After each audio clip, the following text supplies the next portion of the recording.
Okay, so welcome back everyone, this is Mayank और आगे बढ़ते हैं। Question number 16 I think onwards हमें देखना है। यह है अपना चार्ट इन पोर्टफोलियो मैनेजमेंट का। तो चार्ट्स में हम देख लेते हैं कि अभी तक हम कहाँ तक पहुँच चुके हैं और वहाँ अब आगे कैसे बढ़ना है। इन्वेस्टर पोर्टफोलियो मैनेजमेंट में हमने क्या किया कि हमने देखा कि यार इन्वेस्टमेंट से रिलेटेड सारी चीज़ें हैं, तो इन्वेस्टर से शुरुआत करेंगे। और इन्वेस्टर इन्वेस्टमेंट करते टाइम पे दो चीज़ों का ध्यान रखता है। उसको जो ज़रूरत होती है वो है कि यार इस इन्वेस्टमेंट में रिटर्न कितना है और रिस्क कितना है। रिटर्न में हमने देखा single security return without probability निकालते तो क्या होता है, ऊपर में रिटर्न रखो डिविडेंड और कैपिटल अप्रिसिएशन का, नीचे में जितना इन्वेस्टमेंट किया या स्टार्टिंग की प्राइस रख लो तो आपका रिटर्न आ जाएगा। बट अगर बहुत सारे रिटर्न ऑलरेडी दिए हुए हैं डिविडेंड कैपिटल अप्रिसिएशन मिला के और प्रोबेबिलिटीज़ भी दी हुई है, तो प्रोबेबिलिटी को रिटर्न से मल्टीप्लाई करके टोटल करोगे तो भी आपका रिटर्न आ जाता है। उसके बाद हमने देखा था कि पोर्टफोलियो रिटर्न क्या होता है। पोर्टफोलियो रिटर्न क्या होता है सर? Weighted average. हर सिक्योरिटी का पोर्टफोलियो के अंदर जितने भी एसेट्स हैं उनमें हर सिक्योरिटी के रिटर्न को उसके वेट से मल्टीप्लाई करोगे तो आपका पोर्टफोलियो रिटर्न आ जाएगा। इसके बाद का तीसरा टॉपिक है सर CAPM, वो हम बीटा वाले कॉन्सेप्ट के बाद लेंगे, ठीक है। तो यहाँ से हट के अब मैं वापस आ जाता हूँ दूसरे टॉपिक पे, वो है रिस्क। रिस्क किस चीज़ से डिनोट किया जाता है सर? ये सिग्मा से डिनोट किया जाता है। उसका मतलब होता है टोटल रिस्क, ठीक है, टोटल रिस्क। ये टोटल रिस्क आपने सबसे पहले देखा था सिंगल असेट के लिए कैलकुलेट करना। अगर आप कहीं पे आपको आता है मार्कोविट्ज मॉडल या मॉडर्न पोर्टफोलियो थ्योरी, तो भी यही मतलब होता है। विदाउट प्रोबेबिलिटी स्टैंडर्ड डिविएशन हमने निकालना देखा था। अगर आप ध्यान दोगे तो R माइनस बार R, ये हम डेविएशन निकालते थे, निगेटिविटी हटाने के लिए स्क्वायर करते थे। क्योंकि प्रोबेबिलिटी नहीं है तो समेशन करके डिवाइडेड बाय n करते थे, तो वेरिएंस आता था। उसके बाद ये स्क्वायर रूट करते थे तो स्टैंडर्ड डेविएशन आता है। अगर विथ प्रोबेबिलिटी है वही वाला क्वेश्चन आपका, तो आप डेविएशन निकालोगे, ठीक है। डेविएशन निकालने के बाद निगेटिविटी हटाने के लिए स्क्वायर करोगे, उसके बाद प्रोबेबिलिटी से मल्टीप्लाई करोगे, टोटल करोगे और फिर स्क्वायर रूट करोगे तो स्टैंडर्ड डेविएशन हो जाएगा।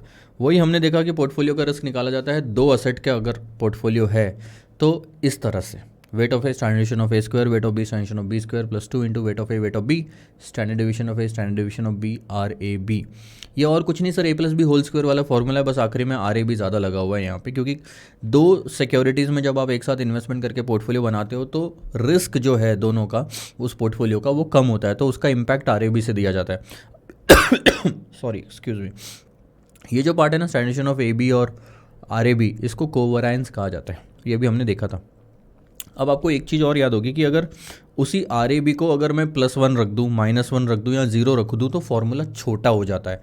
वो जो फॉर्मूला हो जाता है वही है परफेक्टली पॉजिटिवली कोरिलेटेड। जब कोरिलेशन कोएफिशिएंट 1 होता है तो weighted average simple, weight of A standard of A weight of B standard of B. और अगर नेगेटिवली कोरिलेटेड है तो -1 अगर है तो दोनों के बीच का डिफरेंस, और अनकोरिलेटेड है तो भी वही है लेकिन स्क्वायर करके स्क्वायर रूट है, ठीक है। इसके बाद हमने ये भी देखा लेटेस्ट में कि तीन असेट्स के पोर्टफोलियो का अगर रिस्क निकालना है तो और भी सिंपल है, A+B होल स्क्वायर। यहाँ पे मैंने वो वाला फॉर्मूला नहीं लिखा, आपको वो उसमें मिल जाएगा फॉर्मूला बुक में। ये भी एक तरह का फॉर्मूला वही है, उसी का शॉर्ट वर्जन है ये, बट उसी से सॉल्व करो, उससे आपको इजीली समझ में आएगा। वो इसी तरह का फॉर्मूला था, A² + B² + 2AB plus A² + B² + C² + 2AB + 2BC + 2CA, ऐसे निकाल सकते थे। अब थोड़ा ध्यान देना सर, मैं यहाँ से आगे बढ़ता हूँ। जो आपका ये रिस्क होता है ना स्टैंडर्ड डेविएशन, जो अभी तक आप निकालते आ रहे थे, इसको दो हिस्सों में बांटा जा सकता है, सिस्टमैटिक रिस्क और अनसिस्टमैटिक रिस्क। अब मैं थोड़े से सिस्टमैटिक रिस्क के और अनसिस्टमैटिक रिस्क का आपको मतलब बताता हूँ। सिस्टमैटिक रिस्क जो होता है ना, ये मार्केट स्पेसिफिक रिस्क होता है। थोड़ा सा आप यहाँ पे आ जाओ, ये देखो। अब सिस्टमैटिक रिस्क जो होता है ये मार्केट स्पेसिफिक रिस्क होता है, ये पूरे मार्केट को अफेक्ट करता है। अनसिस्टमैटिक रिस्क जो होता है ये कंपनी और इंडस्ट्री स्पेसिफिक रिस्क होता है। इसका मतलब क्या है कि एग्जांपल देखो, ये रहे रिसेशन आया मार्केट में, वॉर आया, इन्फ्लेशन आया, ये सब चीज़ें जो है, रिसेशन देखो, वॉर देखो, ये कोई कंपनी को देख के थोड़ी आता है। तो जब भी आएगा पूरे इकोनॉमी में जितनी भी कंपनीज होगी सब पे अफेक्ट करेगा। अगर आपकी कंपनी ऐसे कोई अपने कंपनी देखेगी जो ये बताती होगी कि इन्फ्लेशन का हम पे कोई फ़र्क नहीं पड़ता, रिसेशन का हम पे कोई फ़र्क नहीं पड़ता, इंडिया पाकिस्तान का वॉर हो जाए किसी भी लेवल पे हो जाए हमको कोई फ़र्क नहीं पड़ता, ऐसा नहीं होता सर। कुछ फैक्टर्स या कुछ रिस्क फैक्टर्स ऐसे होते हैं, अगर वो मार्केट में आते हैं तो उसकी वजह से सारी कंपनीज पे इम्पैक्ट पड़ता है। उसको सिस्टमैटिक रिस्क कहते हैं, उसको मार्केट स्पेसिफिक रिस्क कहते हैं, जो मार्केट से रिलेटेड है, ठीक है। अब अनसिस्टमैटिक की बात करते हैं। वो ऐसे रिस्क होते हैं जो सिर्फ कंपनी स्पेसिफिक रिस्क होते हैं। जैसे फॉर एग्जांपल स्ट्राइक हो गई कुछ एम्प्लॉयज़ की। अब आप बताओ मेरे को, अगर कुछ एम्प्लॉयज़ की स्ट्राइक होगी तो किसी कंपनी में होगी ना, कि पूरी इंडिया में सारे ही एम्प्लॉय, सारी कंपनी, सारी इंडस्ट्री के एक साथ चले जाएंगे। कंपनी की होगी स्ट्राइक, या फिर ज़्यादा से ज़्यादा इंडस्ट्री की होती है। आपने सुना होगा कि बैंक वाले जो है सारे के सारे अब स्ट्राइक पे जा रहे हैं, पेट्रोल वाले सारे के सारे स्ट्राइक पे जा रहे हैं, बस वाले स्ट्राइक पे जा रहे हैं। तो एक सेक्टर होता है बस। कभी ऐसा देखा है कि ऑटोमोबाइल वाले, फिर डॉक्टर्स लोग भी, फिर आपके सारे प्रोफेशनल्स भी, फिर दूसरा आप कंज्यूमर वाले ले लो और ऑटोमोबाइल वाले ले लो, सब के सब स्ट्राइक पे जा रहे हैं एक साथ। पूरी इंडिया में हर सेक्टर का हर एम्प्लॉय स्ट्राइक पे जा रहा है। कैसे पॉसिबल है? नहीं पॉसिबल, ये इम्पॉसिबल चीज़ है ये। ठीक है, तो ये जो फैक्टर्स होते हैं, स्ट्राइक हो गई, आग लगना हो गया। ठीक है, आग लगती तो हर जगह आग लग जाएगी, एक जगह कहीं एक इंडस्ट्री तो खैर नहीं, कंपनी में ही लगेगी ना, एक साथ कोई इंडस्ट्री में आग थोड़ी लगती है। उसके बाद में आप बोल दो कि फाइनेंशियल स्टेटमेंट में लॉसेस आ गए, इस साल कंपनी का लॉस आया, तो किसी कंपनी का ही लॉस आता है ना, हर कंपनी का लॉस थोड़ी आएगा। तो कुछ रिस्क ऐसे होते हैं जो सिर्फ कंपनी स्पेसिफिक होते हैं। ठीक है, तो अब एक चीज़ ध्यान देना, जो कंपनी स्पेसिफिक रिस्क होते हैं ना, यानी कि अनसिस्टमेटिक रिस्क, वो आप और मेरे जैसे इन्वेस्टर्स रिमूव कर सकते हैं अपने पोर्टफोलियो में से, हटा सकते हैं। अब हटाने का मतलब ज़ीरो करना नहीं होता, आप मैक्सिमम लेवल तक उसको रिड्यूस कर सकते हो, उसको बोलते हैं डाइवर्सिफाई करना।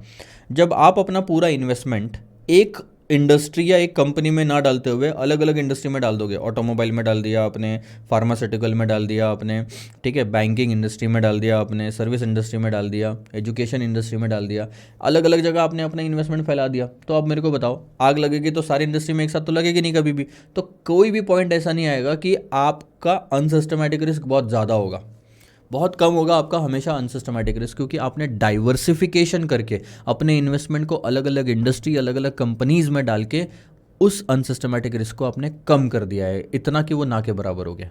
सो ये जो अनसिस्टमेटिक रिस्क होता है ना, ये आपके हाथ में होता है, आप इसको कम कर सकते हो। जिसमें आपका कुछ कंट्रोल होता है उसे कंट्रोलेबल रिस्क कहा जाता है।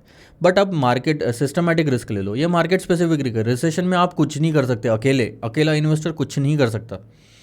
कोई भी कंपनी में चले जाओ, रिसेशन का इम्पैक्ट पड़ना ही है, इन्फ्लेशन का इम्पैक्ट पड़ना ही है, वॉर हुआ तो उसका इम्पैक्ट पड़ना ही है। तो आप बोलोगे सर मैं बैंकिंग, फार्मा, ऑटोमोबाइल, आईटी, इन सब में इन्वेस्टमेंट कर देता हूँ, तो क्या रिसेशन से बच सकता हूँ? नहीं बच सकते। वॉर से बच सकता हूँ? नहीं बच सकते। वॉर मतलब वॉर के इम्पैक्ट से, फाइनेंशियल इम्पैक्ट से नहीं बच सकते। तो ये जो रिस्क है सर आपके कंट्रोल में है ही नहीं, इसे अनकंट्रोलेबल रिस्क कहा जाता है। ये बहुत बड़ा रिस्क होता है, इसे मैक्रो इन नेचर कहा जाता है। अनसिस्टमैटिक रिस्क माइक्रो होता है नेचर में। ठीक है, ये रिस्क आप डाइवर्सिफाई कर सकते हो, ये रिस्क आप डाइवर्सिफाई नहीं कर सकते। तो ये दोनों 2-3 चीज़ें थी जो आपको बतानी थी। बाकी मैं अब उसके, ये तो थ्योरी के लिए 4 मार्क्स का क्वेश्चन आ सकता है। बाकी मैं अब आपको प्रैक्टिकल पॉइंट पे लेके जाता हूँ। सिस्टमैटिक रिस्क को हम डिनोट करते हैं बीटा से। ये जो बीटा मैं आपको बता रहा था ना, ये वही है सिस्टमैटिक रिस्क। ठीक है, अब थोड़ा सा ध्यान देना कॉन्सेप्ट पे। अब ये जो बीटा होता है, देखो ये तो बीटा हम पोर्टफोलियो के लिए भी कैलकुलेट कर सकते हैं, उसके लिए भी बाद में बात करेंगे। अभी हम बात करते हैं पहले सिंगल एसेट के लिए, कि किसी एक चीज़ का बीटा अगर निकालना है तो 2 मेथड होती है हमारे पास में, रिग्रेशन एनालिसिस और कोरिलेशन एनालिसिस। मोस्टली जो लॉजिकल रहेगी वो कोरिलेशन एनालिसिस रहेगी, इसके बारे में हम बाद में बात करेंगे। तो मैं कोरिलेशन एनालिसिस पे जाता हूँ, आपको थोड़ा सा बीटा के बारे में बताता हूँ।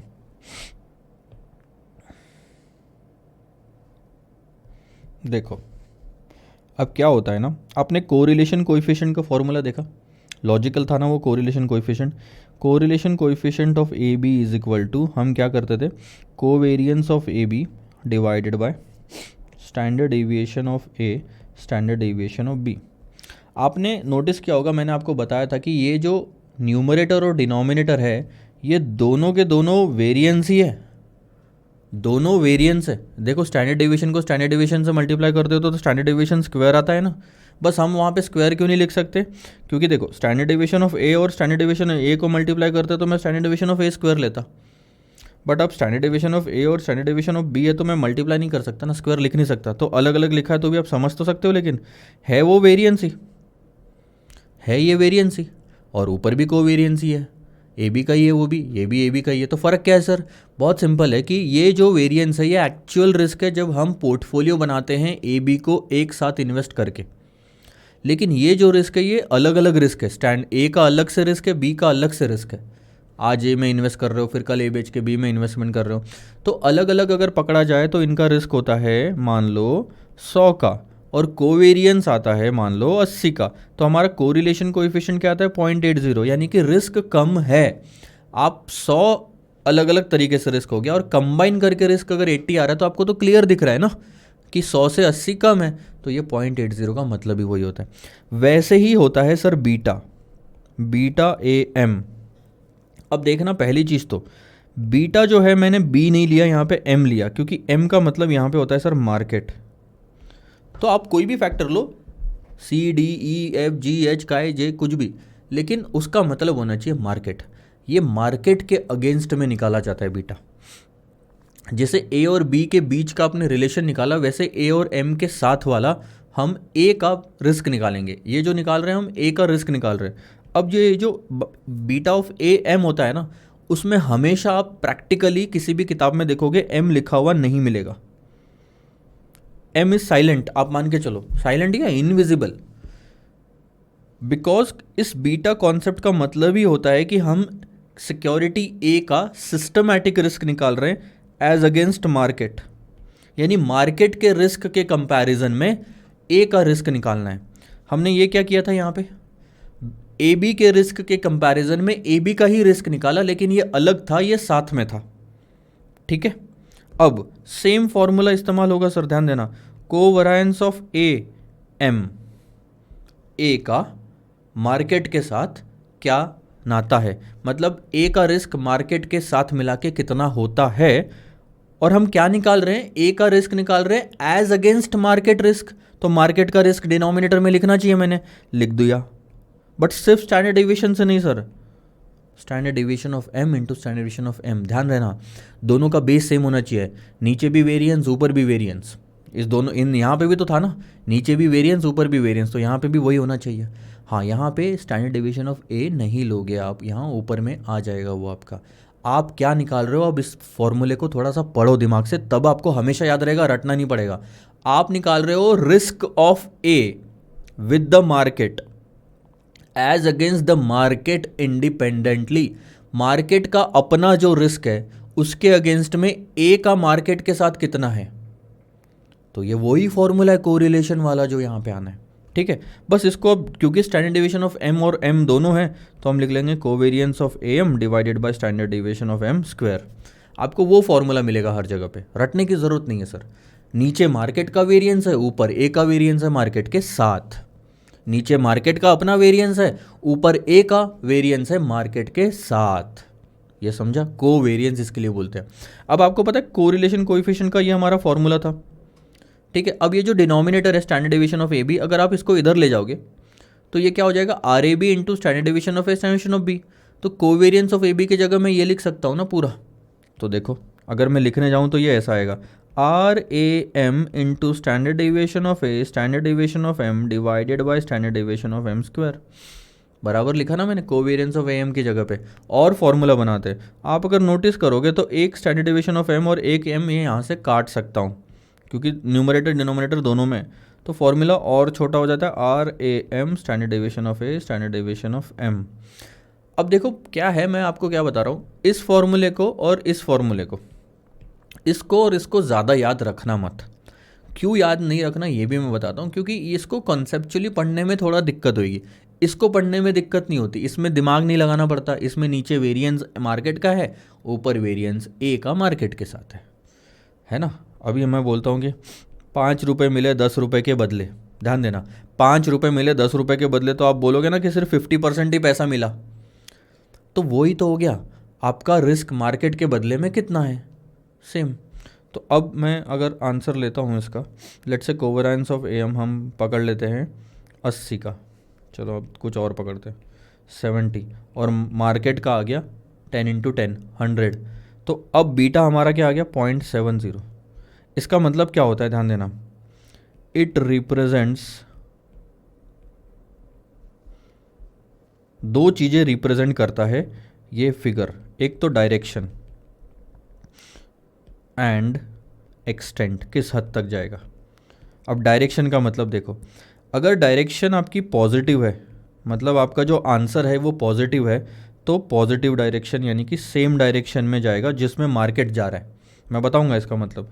और अगर निगेटिव बीटा आया तो अपोजिट डायरेक्शन में मूवमेंट होती है।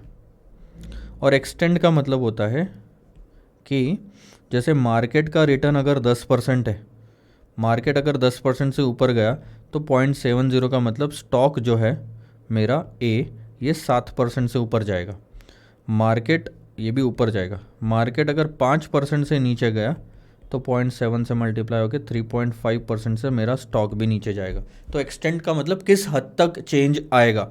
This is a change in the stock with a change in the market.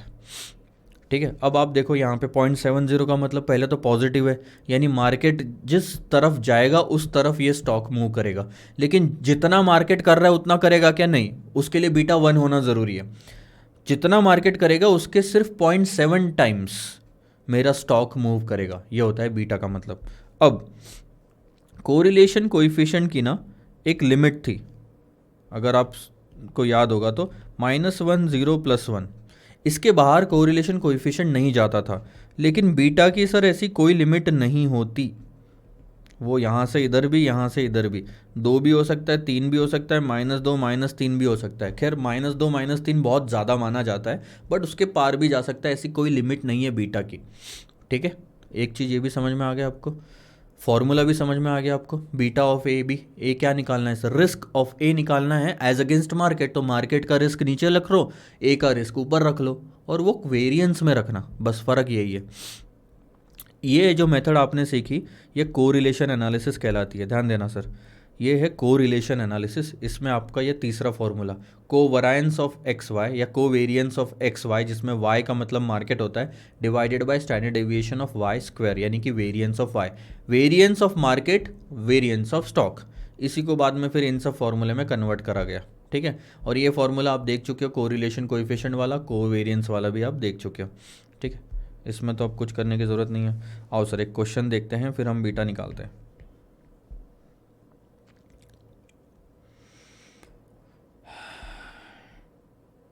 ये वाला देखो, क्वेश्चन नंबर 16। अब देखो मिस्टर गुप्ता है, वो आर लिमिटेड में इन्वेस्टमेंट करना चाह रहे हैं। कहाँ पे? आर लिमिटेड में वो इन्वेस्टमेंट करना चाह रहे हैं। He has the following expectation of return on the stock and the market. अब आप नोटिस करोगे आपको रिटर्न्स दिए हुए हैं, स्टॉक के भी और मार्केट के भी, और प्रोबेबिलिटी भी दी हुई है। सबसे पहली चीज़ जो उन्होंने पूछी वो है एक्सपेक्टेड रिटर्न। क्या हम निकाल सकते हैं? बहुत आसान है सर। जब प्रोबेबिलिटी दी जाती है तो प्रोबेबिलिटी से मल्टीप्लाई करके टोटल कर लो, आपकी एक्सपेक्टेड रिटर्न आ जाएगी। ठीक है, उस एक्सपेक्टेड रिटर्न को आप बोल दोगे बार आर। अब आर में से बार आर माइनस करोगे तो डेविएशन आ गया, निगेटिविटी हटाने के लिए आप स्क्वायर कर दो, और उसके बाद प्रोबेबिलिटी दी है तो प्रोबेबिलिटी से मल्टीप्लाई करके टोटल कर लो, आपका वेरिएंस आ जाएगा। उसी वेरिएंस को अगर आप स्क्वायर रूट में डाल दोगे टोटल करने के बाद,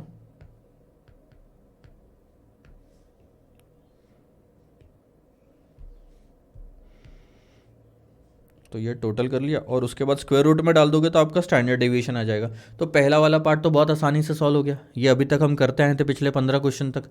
दूसरा वाला पार्ट भी ये आर के लिए था, ये मार्केट के लिए। बाकी निकालना तो आपको एक्सपेक्टेड रिटर्न, वेरिएंस और स्टैंडर्ड डेविएशन ही है। सेम प्रोसीजर फॉलो करो मार्केट के लिए। अब बात आती है sir find out the beta coefficient of R limited. Beta अगर आर का निकालना है तो सबसे पहले तो आप लिख लो यहाँ पे फॉर्मूला क्या होना चाहिए, क्योंकि बाद में ना फॉर्मूला ही याद नहीं रहा तो आगे की प्रोसीजर आप कर नहीं पाओगे। डिवाइडेड बाय मार्केट का वेरिएंस, नीचे मार्केट का वेरिएंस, ऊपर स्टॉक का वेरिएंस ले लेना मार्केट के साथ। तो अभी तो कंपैरिजन करोगे ना कि मार्केट का 100 है और हमारा 80 है तो बीटा 0.8 हुआ। ठीक है, तो मार्केट का वेरिएंस निकाल सकते हो क्या? ऑलरेडी सर मार्केट का वेरिएंस आप निकाल चुके थे सेकंड वाले पार्ट में, तो वो फिगर आप यहाँ रख लोगे। अब कोवेरिएंस निकालने के लिए आपको फॉर्मूला याद होना चाहिए। कोवेरिएंस का फॉर्मूला मैंने बना के बताया था आपको, याद अगर होगा तो। देखो यार, कोवेरिएंस का क्या होता है, जैसे स्टैंडर्ड, मैं एक बार थोड़ा सा समझा देता हूँ, आप भूल चुके होंगे। Standard deviation of R square, ये क्या है? वेरिएंस ऑफ आर है। ठीक है, अब इसी को मैं ऐसा लिखता हूँ ना, are I minus bar are आई का स्क्वायर, और प्रोबेबिलिटी से मल्टीप्लाई करके फिर हम समेशन कर देते हैं, तो ये समेशन करने के बाद वेरिएंस आ जाता है। अब मैं यही कह रहा हूँ, इसको मैं ऐसे भी तो लिख सकता हूँ, are I minus bar are आई, और फिर से are I minus bar are आई, वो स्क्वायर का मतलब तो वही हुआ इनटू प्रोबेबिलिटी। तो अभी तक ये था वेरिएंस ऑफ आर, बट अब मुझे जो चाहिए वो चाहिए sir variance of R and J चाहिए, आर एंड जे चाहिए। तो आप क्या करो, एक में आर डाल दो, एक में जे डाल दो, आपका कोवेरिएंस निकल जाएगा। ऐसा वेरिएंस जहाँ पे आपने दो रिटर्न्स की मदद ली, सिर्फ एक ही डेविएशन को वापस खुद से मल्टीप्लाई नहीं करा, एक के डेविएशन को दूसरे के डेविएशन से मल्टीप्लाई करा। तो आपका फॉर्मूला बन गया are I minus bar are आई, ये पहला वाला, और आर जे माइनस बार आर जे, ये दूसरा वाला। बाकी फार्मूला पूरा सेम है सर। तो आपका ये कोवेरियंस कोई नया फार्मूला नहीं है, वेरिएंस के फॉर्मूले से आता, तभी तो नाम सेम है। तो आपका आंसर आसानी से आ जाएगा, क्योंकि आपने दोनों के डेविएशन निकाल चुके थे यहाँ पे फर्स्ट और सेकंड वाले पार्ट में। ये देखो, ये है डेविएशन आर का, ये है डेविएशन मार्केट का, और उसके बाद ये है प्रोबेबिलिटी। तीनों को मल्टीप्लाई करके टोटल करोगे, आपका ये कोवेरियंस आ गया 37.5, मार्केट का वेरिएंस आ गया ये 42.188, ये रहा 37.5 42.188। समझ में आया ना, है क्या, ऐसे रटो मत। ये मार्केट का है, ऊपर में स्टॉक का है, वेरिएंस तो बीटा निकल जाता है 0.888। बीटा 0.888 का मतलब क्या है कि अगर मार्केट का रिटर्न 10% से ऊपर गया तो मेरे स्टॉक का रिटर्न कितने से जाएगा, 8.88% से ऊपर ही जाएगा। ऊपर क्यों जाएगा, क्योंकि बीटा पॉजिटिव है। अगर निगेटिव होता तो अपोजिट डायरेक्शन में मूवमेंट होती। ठीक है, एक चीज़ और समझ जाओ यहाँ पे, यह है मार्केट में change as against R security में चेंज। यानी मैं ऐसा लिख सकता हूँ कि सिक्योरिटी में जो चेंज है रिटर्न में, that is nothing but change in the market return multiplied by beta, right. तो मेरा बीटा ऐसा भी निकलता है, change in security return divided by change in market return, यानी कि 8.88 डिवाइडेड बाय 10.888। आगे आएगा ये काम, मैं आपको थोड़ा यहीं से समझा दे रहा हूँ ताकि आपको आगे आसानी से याद आ जाए। कोई दिक्कत है आपको इसमें? बीटा को समझने में सिस्टमैटिक रिस्क होता है, मार्केट स्पेसिफिक होता है, हमारे कंट्रोल में नहीं होता, हम इसे हटा नहीं सकते। इसके निकालने के दो तरीके हैं, रिग्रेशन और कोरिलेशन। उसमें से हमने कोरिलेशन देखा। बीटा का मतलब आपको समझ आना चाहिए कि बीटा का मतलब और कुछ नहीं है, ये रिस्क निकालना हो गया मार्केट के अगेंस्ट में। जब रिस्क निकाल रहे हो तो रिस्क ही तो लोगे ना न्यूमरेटर डिनोमिनेटर में। रिस्क निकाल रहे हो तो रिस्क लोगे न्यूमरेटर डिनोमिनेटर में। अब स्टॉक का रिस्क मार्केट के अगेंस्ट निकालोगे तो मार्केट का रिस्क नीचे रख लो और स्टॉक का रिस्क ऊपर रख लो। ठीक है, ये वाला क्वेश्चन भी सेम वैसा ही है, तो ये आप होमवर्क ले सकते हो। The distribution of return security F और मार्केट पोर्टफोलियो पी वैसे ही दिया हुआ है जैसे पिछले क्वेश्चन में था आर और मार्केट का। इसमें आपको एक्सपेक्टेड रिटर्न पूछा है मार्केट का और सिक्योरिटी का, फिर से वही चीज़ हो गई। कोवैरियंस पूछा है, फिर से वही चीज़ हो गई, और फिर बीटा भी पूछा है। तो सेम है सब कुछ, ये आप होमवर्क ले लोगे सर। 17 नया होता तो कुछ मैं बताता, 18 में भी देख लो, कुछ भी नहीं है नया, सेम है सब कुछ। लेकिन यहाँ पे दो सिक्योरिटीज़ का आपको बीटा निकालना है। Given below is the information of market rates of return and data from two companies. ध्यान देना, मार्केट का कंपनी ए के साथ और मार्केट का कंपनी बी के साथ आपको बीटा कोएफिशिएंट निकालने बोला है। तो एक कैलकुलेशन करना, मार्केट के रिटर्न लेके कंपनी का रिटर्न लेना ए का, फिर मार्केट का कंपनी बी के साथ रिटर्न लेना। आपके पास एक तरह से एक ही क्वेश्चन दो बार, ये क्वेश्चन दो बार सॉल्व करने जैसा। सिर्फ एक फ़र्क है सर, प्रोबेबिलिटी आपको पिछले दोनों क्वेश्चन में दी थी, इस क्वेश्चन में प्रोबेबिलिटी नहीं है।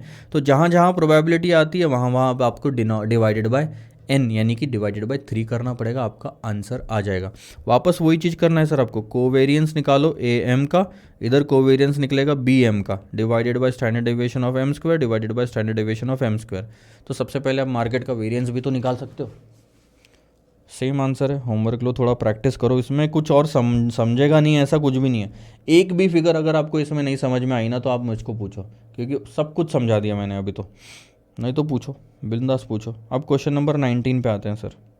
अब ये 0.5 का मतलब क्या होता है पता है? बीटा अगर 0.5 आता है, इसका मतलब मार्केट के कंपैरिजन में मेरा जो शेयर है वो आधा ही रिस्की है, रिटर्न भी आधा ही देगा। अगर मार्केट 10% ऊपर गया तो मेरा शेयर सिर्फ 5% ऊपर जाएगा, इसका मतलब ये होता है। ठीक है, अब क्वेश्चन नंबर 19 देखो, ये लास्ट क्वेश्चन है बीटा का। इसका मतलब ये नहीं है कि बीटा आगे आएगा नहीं आपको कैलकुलेशन में, इसका मतलब इसके बाद हम कैपिटल असेट प्राइसिंग मॉडल वाली थ्योरी पढ़ेंगे।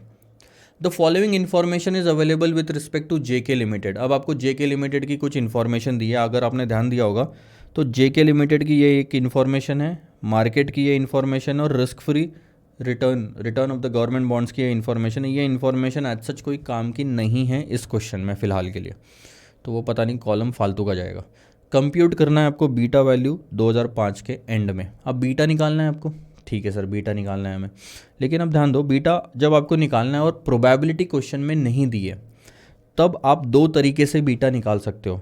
Summation of X Y minus N bar X bar Y divided by summation of Y square minus N bar Y square, ये होता है सर बीटा का एक्स का निकालने का फॉर्मूला रिग्रेशन एनालिसिस से। ये आपका सीए फाउंडेशन लेवल पे था, बट एनीवेज आपको थोड़ा सा इसको याद करना पड़ेगा, प्रैक्टिस के साथ साथ ही होगा सर। ये बीटा निकालने का एक मेथड जो है रिग्रेशन एनालिसिस, दूसरा मेथड होता है सर कोरिलेशन एनालिसिस। ये कोरिलेशन एनालिसिस में बीटा निकालना बहुत आसान है, कोवेरियंस ऑफ एक्स या X Y divided by standard deviation of Y square. मैं तो बोलता हूँ जब तक बनता है तब तक यही मेथड इस्तेमाल करो, लेकिन कोरिलेशन एनालिसिस से तो बाकी के 3 क्वेश्चन हो ही चुके हैं पिछले वाले, तो मैं आपको इस क्वेश्चन में ये वाली मेथड बता देता हूँ रिग्रेशन एनालिसिस कैसे इस्तेमाल करना है। अगर हम चार्ट्स पे आएँ तो सबसे पहले हम समझ लेंगे कि क्या मतलब होता है फॉर्मूले में। ध्यान देना, रिग्रेशन एनालिसिस का ये फॉर्मूला है, इसके अंदर में y का मतलब होता है y के यानी कि मार्केट के रिटर्न, इसके अंदर y का मतलब होता है मार्केट के रिटर्न, और x का मतलब होता है कि जिसका हम बीटा निकाल रहे हैं वो। तो आपको सबसे पहले क्या करना है सर, x के रिटर्न और y के रिटर्न, सिक्योरिटी और मार्केट के रिटर्न दिए रहेंगे, उन दोनों को प्रोडक्ट करो और उसके बाद उनकी टोटल कर लो, ठीक है। इसके बाद x का भी एवरेज रिटर्न निकाल लो, y का भी एवरेज रिटर्न निकाल लो, टोटल करके डिवाइडेड बाय n करके। तो नंबर ऑफ ऑब्जर्वेशन मान लो 5 दिया है, into average of x return average of market return, ये ले लिया आपने। मान लो 5 इंटू 6 इंटू आपका आ गया 8, 6 है, 6% है x का एवरेज, 8% है y का एवरेज। नीचे में आ जाएगा पूरा y का डेटा, जो भी y का फिगर कॉलम है आपका उसकी स्क्वायर कर लो, y स्क्वायर का फिर समेशन आएगा, ये हम करके देखेंगे। और माइनस n यानी कि 5 आपका नंबर ऑफ ऑब्जर्वेशन, और जो आपका 8 आया ना उसका स्क्वायर नीचे में, ठीक है। वो करने से थोड़ा सा आइडिया आएगा। अब ये क्वेश्चन देखो, आपने देखा होगा तो पूरे क्वेश्चन में हमें चाहिए रिटर्न्स, लेकिन इस क्वेश्चन में रिटर्न्स नहीं दिए हुए हैं। जेके के और मार्केट के रिटर्न्स दिए होते तो कहानी आसान हो जाती। अब हमें पहले तो रिटर्न्स कैलकुलेट करने पड़ेंगे, उसके बाद हम फॉर्मूला रखेंगे, ठीक है। तो ये क्वेश्चन नंबर 19 देखना सर।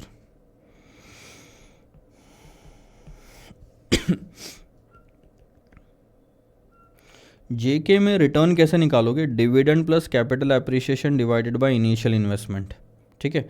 अब आपके ना इस क्वेश्चन में इनिशियल इन्वेस्टमेंट अलग से कुछ नहीं दिया है, तो आपको पहला साल छोड़ना पड़ेगा। याद है आपको एक ऐसा क्वेश्चन जिसमें हमने पहला साल छोड़ दिया था और उसके बाद के साल ही लिया था, तो पहले साल की जो फिगर है ये P0 बन जाएगी 2002-03 के लिए। तो आप अगर नोटिस करोगे तो देखना, ये एवरेज प्राइस पहले ओपनिंग 242 लेंगे, क्लोजिंग 279 लेंगे। सो 279 माइनस 242 जैसे ही करोगे आपको पता चलेगा कि कैपिटल एप्रिसिएशन 37 रुपीज़ का आया है। इसके बाद अगले साल के लिए 305 क्लोजिंग हो गई और ओपनिंग 279 हो गई, तो 26 रुपीज़ का कैपिटल एप्रिसिएशन आया, और फिर कैपिटल एप्रिसिएशन आया 17 रुपये का, ठीक है। अब 37 के लिए बेस प्राइस ये हो गई, 26 के लिए भी बेस प्राइस ये हो गई, 17 के लिए बेस प्राइस ये हो गई, जिसको आप इन्वेस्टमेंट मानोगे। लेकिन टोटल रिटर्न निकाल लेते हैं अब हर साल का।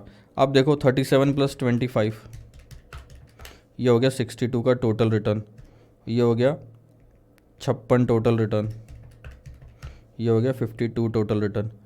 आपका जेके लिमिटेड का दोनों कैपिटल एप्रिसिएशन और डिविडेंड पर शेयर दोनों निकल गया। अब डिवाइडेड बाय इनिशियल इन्वेस्टमेंट कर दो, जो कि है 242, 279 और 305। देखना यहाँ पे ये न्यूमरेटर ले लिया दोनों का, और 242, 279, 305, इससे हमारे 3 साल के तीनों रिटर्न आ गए। हम 3 ही साल पकड़ेंगे आखिरी वाले। अब ऐसे ही करते हैं मार्केट का, लेकिन मार्केट में ध्यान देना, इन दोनों के बीच का डिफरेंस निकालोगे 1950 माइनस 1812, तो कैपिटल एप्रिसिएशन 138 आ गया। इमीडिएटली आप 138 डिवाइडेड बाय 1812 कर दो, आपका कैपिटल एप्रिसिएशन का परसेंटेज आ जाएगा, क्योंकि डिविडेंड का भी आपको परसेंटेज दिया है, तो परसेंटेज को परसेंटेज में ऐड कर लेंगे हम, ठीक है, रुपीज़ का ना करते हुए। ये देखो ये एप्रिसिएशन आ गया, दोनों के बीच का डिफरेंस डिवाइडेड बाय 1812, तो कैपिटल एप्रिसिएशन का परसेंटेज, डिविडेंड का परसेंटेज, और ये टोटल आ गया। अब हमारे पास तीनों डेटा है, ध्यान देना। अब मैं यहाँ पे लिख लेता हूँ, थोड़ा सा सॉल्व भी तो करेंगे ना सर। यहाँ पे मैं JK लिमिटेड और मार्केट के तीनों रिटर्न लिख लेता हूँ। 12.62, 21.79, 12.62, 21.79 और 5.32, ठीक है। और मैं JK लिमिटेड के भी ले लेता हूँ, 25.62, 20.07 और 17.05, ठीक है, ये आ गया। अब हमें अप्लाई करना है हमारा रिग्रेशन एनालिसिस का फॉर्मूला। तो देखो, समेशन ऑफ JM, यहाँ पे XY की जगह JM ले रहा हूँ, minus N bar J bar M divided by summation of market. अब ये चीज़ याद रखो, XY याद करोगे तब तो आपको याद ही नहीं, मतलब ढंग से लिख ही नहीं पाओगे। आपको इतना समझना चाहिए कि न्यूमरेटर में स्टॉक का मार्केट के साथ समेशन है, यहाँ पे स्टॉक का एवरेज मार्केट का एवरेज, और डिनोमिनेटर में तो पूरा मार्केट ही है। Summation of M² minus N bar M²। तो सबसे पहले हम J और M के रिटर्न्स को मल्टीप्लाई कर लेते हैं। ये लो JM ले लेते हैं पहले, तो ये आता है 323.32,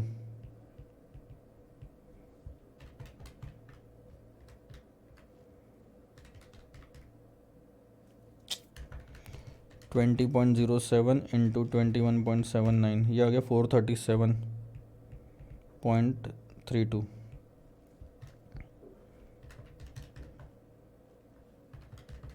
ये आ गया 90.71। अब कर लो टोटल, समेशन लिखा है ना यहाँ पे, कर लो टोटल।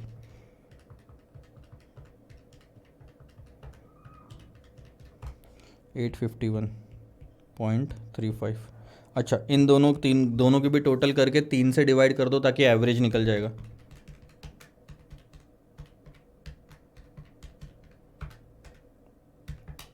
$20.91 एवरेज आता है।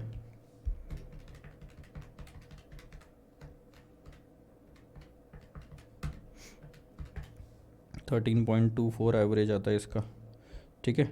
अब हम एक काम करते हैं, M जो है ना, M का स्क्वायर ले लेते हैं यहाँ पे। सो 12 क्या करना है सर, बहुत simple, 12.62 into equal to 159.26, M वाले कॉलम का square 474.80, 5.32 into equal to 28.30,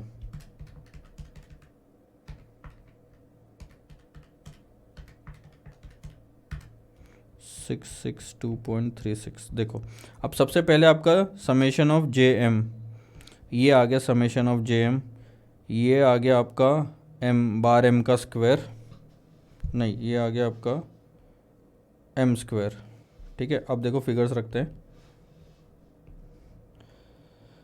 851.35 minus N कितना है 3, बार J कितना है 20.91, बार M कितना है 13.24 डिवाइडेड बाय, अच्छा निगेटिव फिगर भी तो थी ना कुछ, एक बार देख लेता हूँ, पता चला कैलकुलेशन में प्रॉब्लम हो गई, नहीं थी, सारा सही है, 5.32 21.79, ठीक है। अब देखो, ये आ गया 662.36 माइनस 3 इंटू आपका 13.24 का स्क्वायर। चलो अब धीरे धीरे थोड़ा थोड़ा सॉल्व करते हैं, न्यूमरेटर एक साथ हो जाएगा, 3 into 20.91 into 13.24 minus 851.35 plus minus 20.80, plus minus इसलिए लिया क्योंकि मैं सेकंड फिगर को पहले वाली फिगर से माइनस कर रहा था, तो साइन बदलना ज़रूरी था जो भी आता है। फिर 13.24 का square into 3 minus 662.36 plus minus 136.46, तो ये आ गया आपका 0.15 बीटा। कहानी ख़त्म।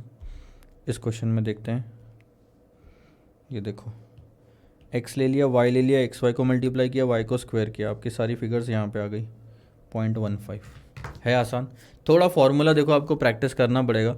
पिछले वाले क्वेश्चंस में जहाँ पे प्रोबेबिलिटी नहीं है वहाँ पे रिग्रेशन एनालिसिस लगा के देखो, प्रैक्टिस होएगी तभी तो आप आगे बढ़ोगे। अब आप यहाँ पे मेरे को बोलोगे कि sir how to drive car वाला वीडियो में देख के कार सीख जाऊँगा क्या, तो नहीं सर, ये तो नहीं हो सकता। तो इस फॉर्मूले में अब कैलकुलेशन के अलावा और कुछ बचा ही नहीं है, तो वो मैं करा के दूंगा तो कोई फ़ायदा ही नहीं है, ज़ीरो नॉलेज आपका। मतलब आप सिर्फ देखोगे, आपको लगेगा अरे आसान है, ये भी क्वेश्चन आपको ऐसे ही लगा होगा अरे आसान है, करके तो देखो तब पता चलेगा इतना आसान नहीं आता, गलतियाँ करते हैं हम इसमें भी। ठीक है सर, यहाँ तक आपका हो गया पूरा का पूरा बीटा जो मैंने समझाना था। इसके बाद है कैपिटल एसेट प्राइसिंग मॉडल। एक ब्रेक लेता हूँ और उसके बाद आते हैं सर CAPM का डिस्कशन करने। So guys welcome back after the break, और अब हम डिस्कस करेंगे कैपिटल एसेट प्राइसिंग मॉडल के बारे में। काफ़ी बेहतरीन ये थेरी है और इस थेरी का इस्तेमाल आने वाले कई सारे क्वेश्चंस में होने वाला है। यानी यहाँ से 20 क्वेश्चन नंबर 20 से लेके question number 60 and onwards also there will be multiple times that you will be using this theory. So this theory is very very important from the point of view of exam. Almost हर बार कुछ न कुछ तो इस theory का इस्तेमाल question में एग्ज़ाम में आता ही है। चलो, अब इसका मतलब क्या है मैं आपको बताता हूँ। इसका सिंपल सा मतलब है, कैपिटल एसेट प्राइसिंग मॉडल आपको बताता है कि अगर किसी भी शेयर में या इन्वेस्टमेंट करना है पोर्टफोलियो में, तो उस पोर्टफोलियो से हमारा जो एक्सपेक्टेशन, हमारी जो एक्सपेक्टेशन है या रिक्वायर्ड रेट ऑफ रिटर्न कितना होना चाहिए। अब कहीं पे भी आप इन्वेस्टमेंट कर रहे हो तो और कहाँ कुछ भी वहाँ पे रिटर्न मिल रहा होगा तो आप एक्सेप्ट तो करोगे नहीं। आपको रिस्क के हिसाब से, अपने बजट के हिसाब से सारा का सारा रिक्वायर्ड एक रिटर्न चाहिए होगा, और वो रिटर्न कैलकुलेट करके देगा capital asset pricing model. Capital asset pricing model बताता है कि मार्केट में जब आप इन्वेस्टमेंट करोगे तो उस पर्टिकुलर इन्वेस्टमेंट से आपको कितना रिटर्न कम से कम मिलना चाहिए। अब शुरुआत करते हैं सर, इन्वेस्टमेंट की बात अगर हुई है तो सबसे सेफ इन्वेस्टमेंट से, जो कि होता है लेट्स से फिक्स डिपॉजिट। सबसे सेफ इन्वेस्टमेंट से शुरुआत करते हैं, लेट्स से फिक्स डिपॉजिट। ठीक है, अब आप इसमें अगर इन्वेस्टमेंट करते हो तो नॉर्मली आपको रिटर्न कितना मिलता है? मैं मान के चलता हूँ तकरीबन 4%। ठीक है, 4% के आसपास हमको रिटर्न मिल ही जाएगा। ठीक है, बट इसमें रिस्क कितना होता है? रिस्क का मतलब मेरा यहाँ पे बीटा से है, ना कि स्टैंडर्ड डेविएशन से। Beta is a measure of systematic risk, ये तो हमने देखा अभी पिछले क्वेश्चंस में।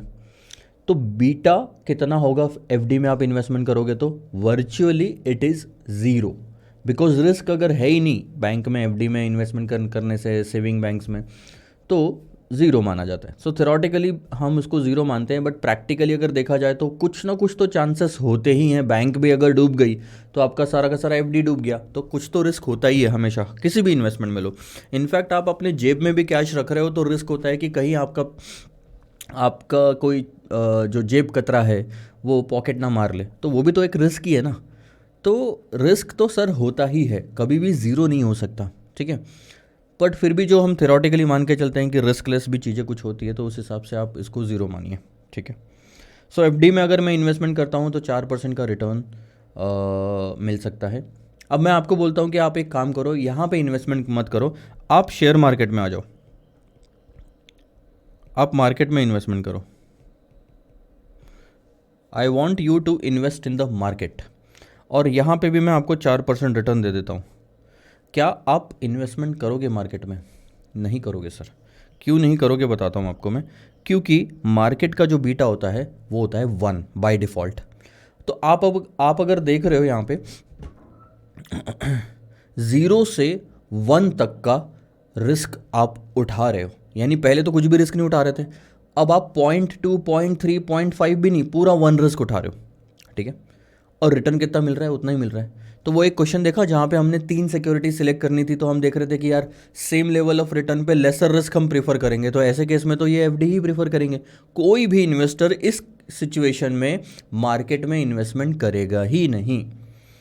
क्यों? क्योंकि जो रिटर्न मिल रहा है वो तो हमें यहाँ पे भी मिल जाएगा रिस्कलेस सिक्योरिटी में विथ ज़ीरो रिस्क, तो हम रिस्क क्यों उठाएं?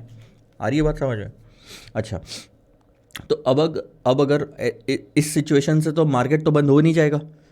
मार्केट जो चलता है शेयर मार्केट, वो तो बंद नहीं हो जाएगा। इसका मतलब मार्केट ने आपको ज़्यादा रिटर्न देना ज़रूरी है अगर आपको कन्विंस करना है कि आप मार्केट में जाके इन्वेस्टमेंट करो।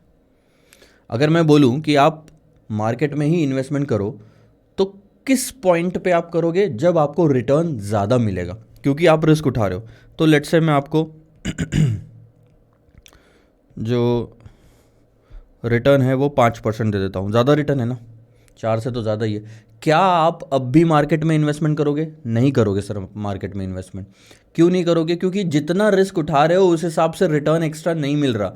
इतना ज़्यादा रिस्क उठाने के लिए 0 से 1 तक शिफ्ट हो गया आपका रिस्क, और आप सिर्फ 4 से 5% तक शिफ्ट हो रहे हो। तो मार्केट में 5% से भी कुछ नहीं होने वाला, काफ़ी अच्छा खासा परसेंटेज देना पड़ता है सर, लेट से 15%। अब थोड़ा अट्रैक्टिव लग रहा है कि रिस्क उठाने के लिए हमें ज़्यादा रिटर्न मिल रहा है। कितना ज़्यादा मिल रहा है सर? 11% ज़्यादा मिल रहा है आपको रिटर्न, 4 से 15 पे शिफ्ट हो रहे हो। तो जो ये 11% आपको ज़्यादा मिल रहा है रिटर्न, यहाँ से यहाँ पे शिफ्ट होने के लिए 11% जो आपको ज़्यादा मिल रहा है, इसे कहते हैं मार्केट रिस्क प्रीमियम। इसका मतलब क्या होता है, ध्यान देना।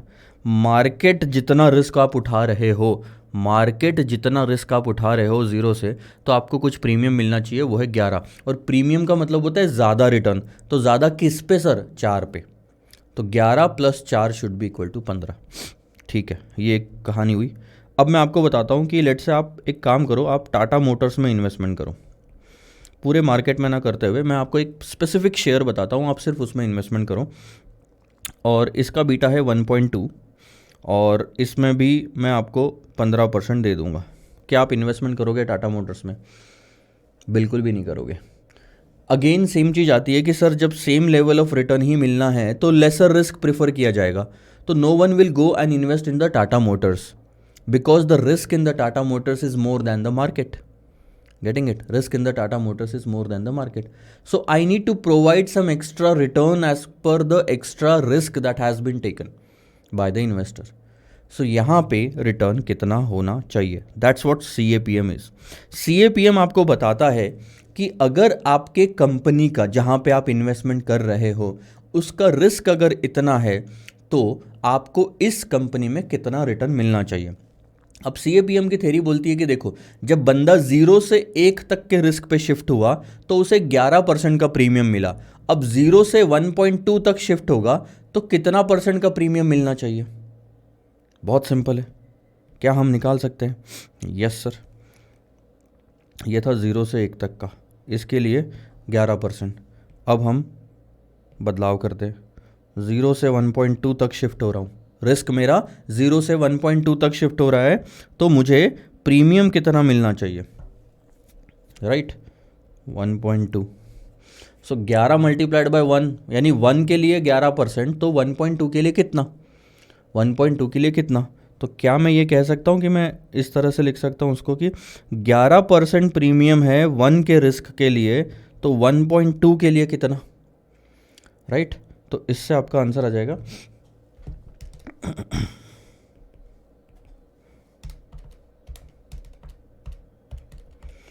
तो ये हो गया सर 13.2, यानी इतना प्रीमियम एक्स्ट्रा मिलना चाहिए। अब ये जो 13.2 आपने निकाला है, 13.2 आपने निकाला है, इसको आप क्या बोलोगे? मार्केट रिस्क प्रीमियम तो नहीं बोलोगे। मार्केट रिस्क कब बोल रहे थे? जब आप मार्केट जितना रिस्क उठा रहे थे। अब तो आप सिक्योरिटी जितना रिस्क उठा रहे हो, तो आप इसको बोलोगे सिक्योरिटीज रिस्क प्रीमियम। इसका नाम दिया जाएगा sir securities risk premium. Agree करते हो? सिंपल सी बात है सर, 1 का रिस्क है तो 11% प्रीमियम, 1.2 का रिस्क है, ज़्यादा रिस्क है तो ज़्यादा प्रीमियम, ये आ गया। लेकिन टोटल रिटर्न कितना होना चाहिए सर? ये तो सिर्फ प्रीमियम है। प्रीमियम किस पे है? आप ध्यान दोगे 4% पे, तो 4% तो मिनिमम है ही है। 4% प्लस प्रीमियम, 4% प्लस प्रीमियम। तो ये जो दो हिस्से आपने किए ना, इस हिस्से को बोलते हैं कि रिस्क फ्री रिटर्न जो आपको मिलना चाहिए। और सिंपल भाषा में लिखो, रिटर्न मिनिमम रिटर्न बोल सकते हो आप उसको, विदाउट एनी रिस्क। बिना किसी रिस्क लिए भी अगर कहीं पे भी आप इन्वेस्टमेंट कर रहे हो तो 4% कम से कम मिलना ही चाहिए, क्योंकि यही 4% FD में बिना किसी रिस्क के मिल रहा है। अब यहाँ से इतना सा भी रिस्क कहीं पे भी आता है तो कम से कम इतना रिटर्न तो हमें चाहिए ही चाहिए। ठीक है, ओके। अब ये वाला पार्ट क्या होता है? Premium for securities risk. मानते हो? सिक्योरिटी जितना रिस्क आपने उठाया तो आपको प्रीमियम मिलना चाहिए। सो टोटल रिटर्न जो आपको आता है वो है 17.20%। This is called as CAPM return.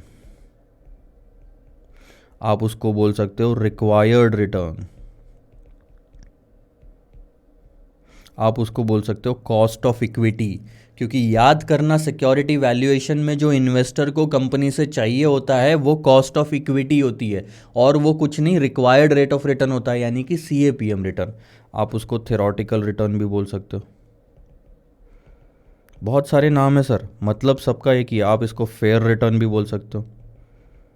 ये सब थ्योरी के बेसिस पे निकला हुआ है, इसलिए थ्योरेटिकल रिटर्न। ठीक है, अब हम इससे फॉर्मूला बनाते हैं। This is RI। RI is equal to 4 क्या था sir? Risk free rate of return plus 13.20 कहाँ से निकला था? 13.20 कहाँ से निकला था? इससे निकला था ना, ये रहा वो फॉर्मूला। सो 11%, 11% कैसे आया? RM माइनस RF, और मल्टीप्लाई किससे किया था आपने? 1.2 से। 1.2 क्या था सर? बीटा था सिक्योरिटी का, और डिवाइड किया था आपने 1 से। ये देख रहे हो, डिवाइडेड बाय 1। तो ये क्या था सर? बीटा ऑफ मार्केट था। The real formula is this. In order to understand the concept, ध्यान देना, RM माइनस RF अगर आप करते हो, RM माइनस RF, ये मैं आपको नाम दे देता हूँ यहाँ पे। ये risk free rate of return था ना 4%, तो इसको हमने नाम दे दिया था RF। मार्केट के रिटर्न को हमने नाम दे दिया RM। टाटा मोटर्स के जो रिटर्न निकालना था उसको हमने नाम दे दिया RI। ठीक है, I मतलब वो स्टॉक।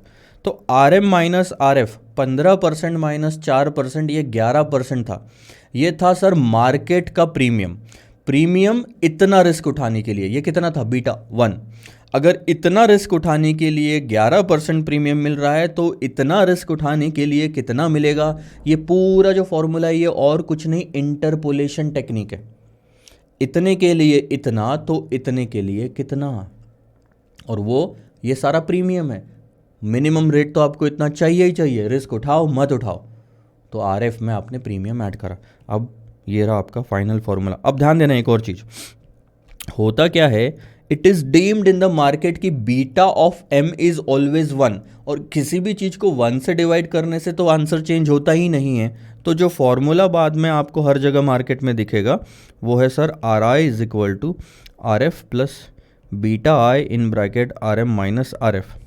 फॉर्मूला आपको इतना ही दिखेगा, लेकिन हमेशा एक चीज़ याद रखिए, डिनोमिनेटर में यहाँ पे बीटा ऑफ मार्केट है।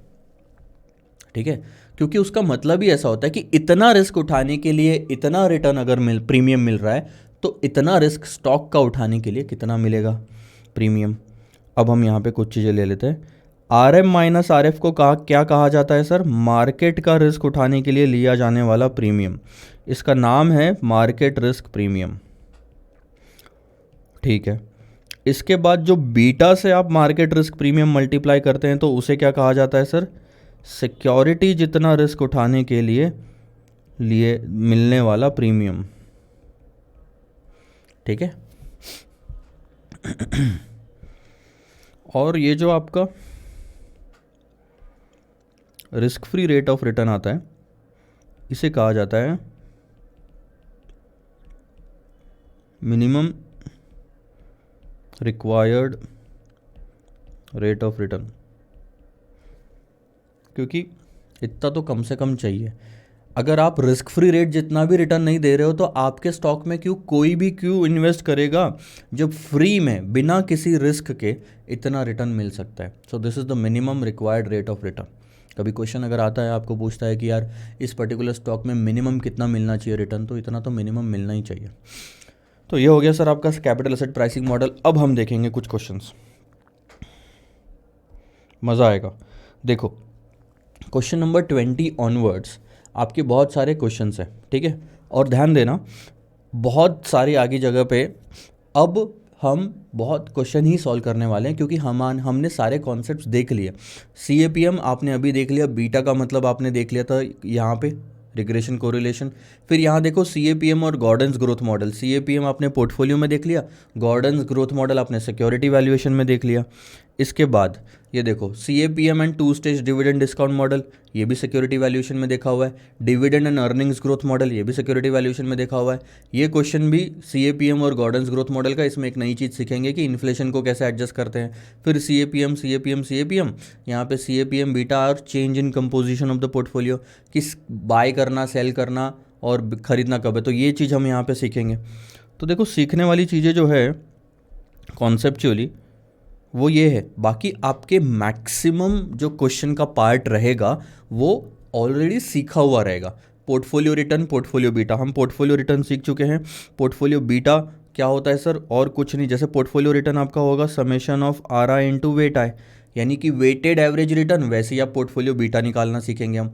CAPM portfolio beta, CAPM portfolio beta, beta beta beta beta beta CAPM reducing increasing reducing portfolio beta. Question number 60 तक आप ध्यान देना, क्वेश्चन नंबर 60 तक आपके सेम टाइप के क्वेश्चन है सर, और 61 तक भी ऑलमोस्ट। 62 से आपकी नई थ्योरी शुरू होगी। तो अब जो हम क्वेश्चंस लेने वाले हैं, बहुत देर तक हम क्वेश्चंस पे ज़्यादा फोकस करेंगे। जो एकदम बहुत इजी वाले क्वेश्चन है वो हम छोड़ देंगे। क्यों छोड़ेंगे ये भी बताता हूँ, क्योंकि वो आपको एग्ज़ाम में नहीं पूछे जाने वाले, लेकिन स्टडी मटेरियल में इंक्लूडेड है तो लेना पड़ रहा है। तो ये आपका होमवर्क है सर। आगे के क्वेश्चन आप कर लोगे तो अपने आप ये सब चीज़ें आ जाएगी। फॉर्मूला में वैल्यू रखने जैसा है, और एग्ज़ाम के लिए बिल्कुल भी नहीं है ये क्वेश्चन, तो हटा के रखो।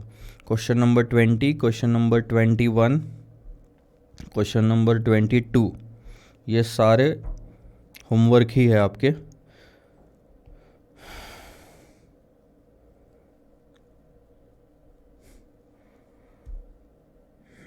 क्वेश्चन नंबर 23 भी होमवर्क है। 23 जो है 24 का एक छोटा वर्जन है। 23 जो है 24 का छोटा वर्जन है, तो 24 में करा दूंगा, 23 आपको अपने आप आ जाएगा, मतलब होमवर्क करके देखोगे आप। तो अब मैं सीधा आता हूँ क्वेश्चन नंबर 24 पे। वहाँ से हम स्टार्ट करेंगे सर हमारा CAPM का पहला क्वेश्चन डिस्कशन के पार्ट का। आइए देखो, तो ये क्वेश्चन स्टार्ट करने से पहले कुछ चीज़ें हम समझ लेते हैं। आ जाओ, अब एक चीज़ मुझे बताओ, मान लो ये टाइमलाइन है, ठीक है।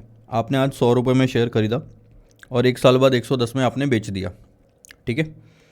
और आप अगर रिटर्न निकालने जाओगे तो वो ऐसे निकलेगा 10 डिवाइडेड बाय 100, कितना आया? 10% का आपका रिटर्न आ गया, ठीक है। अब मान लो कि ये तो आप सोच रहे थे, लेकिन एक्चुअल में जब आप ख़रीदने गए तो शेयर आपको 90 रुपये में ही मिल गया। बहुत अच्छी बात है ना। और आपने अगर उसको 110 में बेचा तो कितने का प्रॉफिट हुआ सर? 110 माइनस 90, 20 का प्रॉफिट हुआ। इन्वेस्टमेंट 90 रुपये का, अगर आप निकालोगे तो आएगा 22.22%। एम आई राइट? अब आप मुझे एक चीज़ बताओ, जब आपने शेयर्स खरीदे तो ये तो था सर जो आप सोच रहे थे, आप एक्सपेक्ट कर रहे थे कि 100 में आप ख़रीद लोगे, ठीक है, और एक्चुअल में वो 90 में ही मिल गया आपको। तो आप बताओ, क्या मैं ऐसा बोल सकता हूँ कि एक्चुअल मार्केट प्राइस कम है एक्सपेक्टेशन से या रिक्वायरमेंट से? कम है सर। तो क्या मैं बोल सकता हूँ कि यहाँ पे शेयर्स अंडर वैल्यूड है? अंडर वैल्यूड क्यों हुआ? या तो फिर ऐसा लिखो, shares are selling at lower price. 100 से तो कम ही है ना 90, लोअर प्राइस होने की वजह से हम क्या बोलते हैं उसको? Shares are under valued. और अंडर वैल्यूड शेयर्स को हम क्या करते हैं? बाय करते हैं, ठीक है। तो मुझे अब एक चीज़ सिंपल सी आप ये बताइए, अगर मुझे यही डिसीजन लेना है और यही बताना है कि अंडर वैल्यूड है कि नहीं, लेकिन प्राइस के बेसिस पे नहीं, इसको कंपेयर करके नहीं, इसको कंपेयर करके, तो क्या मैं ऐसा बोल सकता हूँ कि एक्चुअल में जो रिटर्न है मेरा वो हायर है? एक्चुअल रिटर्न जो है वो हायर है देन एक्सपेक्टेड। मैंने एक्सपेक्ट 10% किया था कमाने का, लेकिन एक्चुअल में मैंने 22% कमाया, ज़्यादा कमाया। कैसे ज़्यादा कमा लिया? क्योंकि ज़्यादा कैसे कमा लिया? क्योंकि चीज़ सस्ती खरीद ली। रिटर्न कब ज़्यादा आपका होता है? जितना सस्ता आप शेयर खरीदते जाओगे आपका जो प्रॉफिट है बढ़ता जाएगा, रिटर्न बढ़ता जाएगा। सो अगली बार से ध्यान रखना, एक्चुअल रिटर्न अगर हायर कहा जाता है तो सबसे पहली चीज़ आप जो इंटरप्रेट करोगे कि शेयर की प्राइस कम होगी इसलिए रिटर्न ज़्यादा है, और शेयर की प्राइस अगर कम है तो वो अंडर वैल्यूड है और वो बाय आएगा। पिछले चैप्टर में गॉर्डन्स ग्रोथ मॉडल से आप ये दो प्राइसेस निकालते थे, मतलब आप 100 की प्राइस निकालते थे, एक्चुअल मार्केट में क्वेश्चन में दी हुई होती थी, फिर आप दोनों को कंपेयर बोलते थे कि कंपेयर करके ये बोलते थे कि देखो एक्चुअल तो कम है, कम होने की वजह से उसे अंडर वैल्यूड कहते थे और फिर बाय करते थे। इस चैप्टर में आप इन दो रिटर्न को कंपेयर करोगे, एक्सक्यूज मी, कंपेयर करोगे और फिर बताओगे कि जो एक्चुअल में मिल रहा है वो रिक्वायरमेंट से कम है कि ज़्यादा है। एक्चुअल में जो मिलने वाला है वो ज़्यादा है तो मार्केट में शेयर कम भाव में मिल रहा होगा, इसलिए शेयर्स अंडर वैल्यूड है। ठीक है, ये जो रिटर्न आप निकालोगे ना 10% का, ये होगा सर आपका CAPM का रिटर्न। इसको हम रिक्वायर्ड रेट ऑफ रिटर्न कहेंगे। ये निकालोगे, ये क्वेश्चन में दिया हुआ होगा, दोनों को कंपेयर करके इसको बताओगे जो एक्चुअल में मिलने वाला है। ये तो सिर्फ थ्योरी के लिए है सर, तो ये जो मिलने वाला है वो क्या है। अब आप इसका उल्टा ले लो, इसका उल्टा बना लेते हैं। अगर हम मान लो कि रिटर्न आपका 8% ही होता तो आप क्या बोलते कि यार जितना रिक्वायर्ड है उससे रिटर्न कम मिल रहा है, तो आप बोलते हैं एक्चुअल रिटर्न इज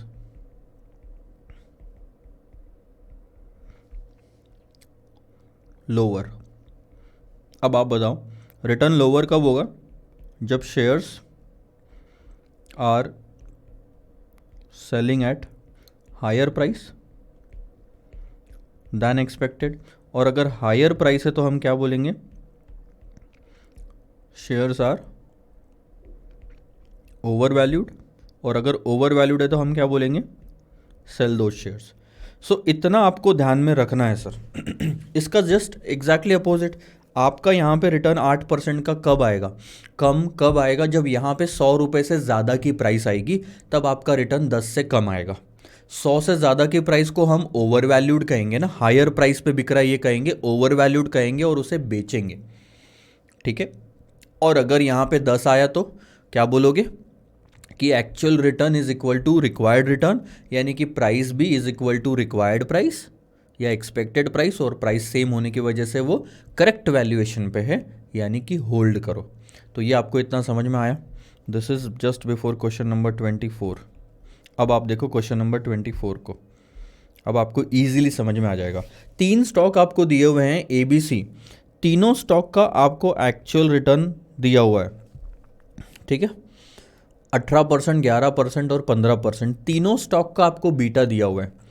अगर risk free rate of return 9% है, ठीक है, मार्केट रिटर्न 14% है, तो आप बताओ कौन से stocks over valued, under valued या करेक्टली वैल्यूड है, और उसके बाद स्ट्रेटेजी क्या होगी? स्ट्रेटेजी सिर्फ वो हो सकती है, ओवर वैल्यूड है तो आप क्या करोगे? सेल करोगे, अंडर वैल्यूड है तो बाय करोगे, करेक्टली वैल्यूड है तो होल्ड करोगे। ध्यान देना, अब ये सब करने के लिए एक प्रोसीजर है, वो दिमाग में बिठा लो कि ये जो स्ट्रैटेजीज वगैरह है इन सब के लिए स्टेप बाय स्टेप क्या एक्शन लेना चाहिए। मैं यहाँ लिख देता हूँ। आपको बाय करना है, सेल करना है या होल्ड करना है? बाय करना है कब? जब शेयर्स अंडर वैल्यूड होंगे। क्या होंगे? Shares under valued. सेल कब करोगे? ओवर वैल्यूड के टाइम पे। होल्ड कब करोगे? जब करेक्ट वैल्यूएशन आएगा, करेक्टली वैल्यूड। ठीक है, अब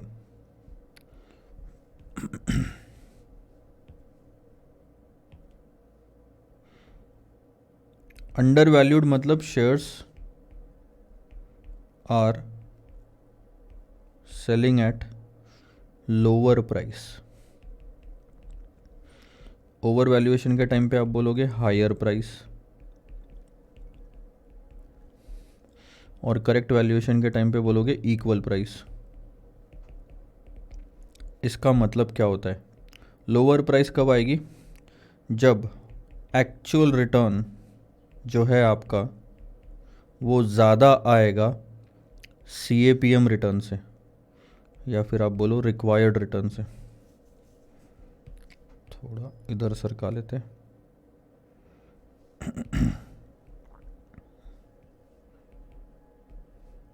जितना चाहिए अगर आप उससे ज़्यादा कमा रहे हो, इसका मतलब शेयर्स आप सस्ता खरीद रहे हो। सस्ता खरीद रहे हो इसका मतलब वो अंडर वैल्यूड है, यानी कि बाय कर लो। अच्छा ठीक है। और हायर प्राइस का मतलब क्या होगा sir? Actual return is less than required return. आपका रिटर्न कम है क्योंकि आपने चीज़ महंगी खरीदी। और इक्वल प्राइस आप कब बोलोगे? Actual return is equal to required return. ठीक है, ये साइन आपको ध्यान रखना है। इसके बाद यहाँ पे लोअर, हायर और equal, under, over, correctly, buy, sell, hold.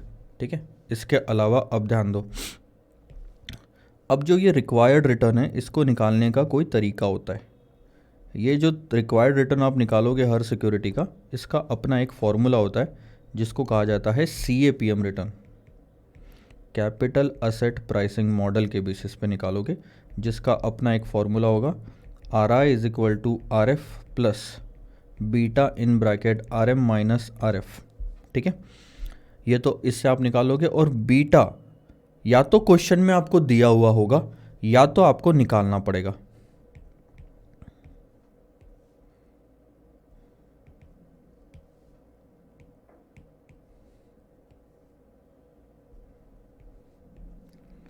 और अगर आपको निकालना पड़ा तो आप उसको रिग्रेशन एनालिसिस से निकाल सकते हो, जो कि बहुत कम यूज़ करना पड़ेगा। मोस्टली जो आप यूज़ करने वाले हो वो है सर कोरिलेशन एनालिसिस। अच्छा, रिग्रेशन एनालिसिस पे अगर हम ध्यान दें तो आपका फॉर्मूला आता है beta of anything is equal to summation of XY minus N bar X bar Y divided by summation of Y square minus N bar Y square, जहाँ पे X का मतलब होता है returns of the stock, Y का मतलब होता है रिटर्न्स ऑफ द मार्केट। वहीं पे अगर आपको कोरिलेशन एनालिसिस यूज़ करना पड़ गया तो beta is equal to covariance of IM, I का मतलब जिस स्टॉक का आप बीटा निकाल रहे हो वो, M का मतलब market, divided by standard deviation of M square. अब आपको सिर्फ दो ही चीज़ें निकालनी है, कोवेरिएंस ऑफ IM और standard deviation of M square. यहाँ से मैं बदलता हूँ, standard deviation of M square जो है वो इस फॉर्मूले से निकल जाएगी, RI माइनस बार RI, यानी कि डेविएशन। अच्छा, I मत करो, M करना पड़ेगा ना हमें, RM माइनस बार RM का स्क्वायर ले लोगे निगेटिविटी हटाने के लिए, उसके बाद प्रोबेबिलिटी से मल्टीप्लाई कर दोगे और समेशन कर दोगे तो आपका डायरेक्ट वेरिएंस आएगा। इसको स्क्वायर रूट करोगे तो स्टैंडर्ड डेविएशन आएगा, और अगर प्रोबेबिलिटी नहीं है तो divided by number of observation करते हो आप। ठीक है, कोवेरिएंस की बात करता हूँ sir. Covariance is very simple, आप सबसे पहले स्टॉक का डेविएशन लेते हो, उसको मल्टीप्लाई करते हो मार्केट के डेविएशन से, और प्रोबेबिलिटी है तो प्रोबेबिलिटी से मल्टीप्लाई करके आप समेशन कर लेते हो, नहीं तो डिवाइडेड बाय n कर दोगे।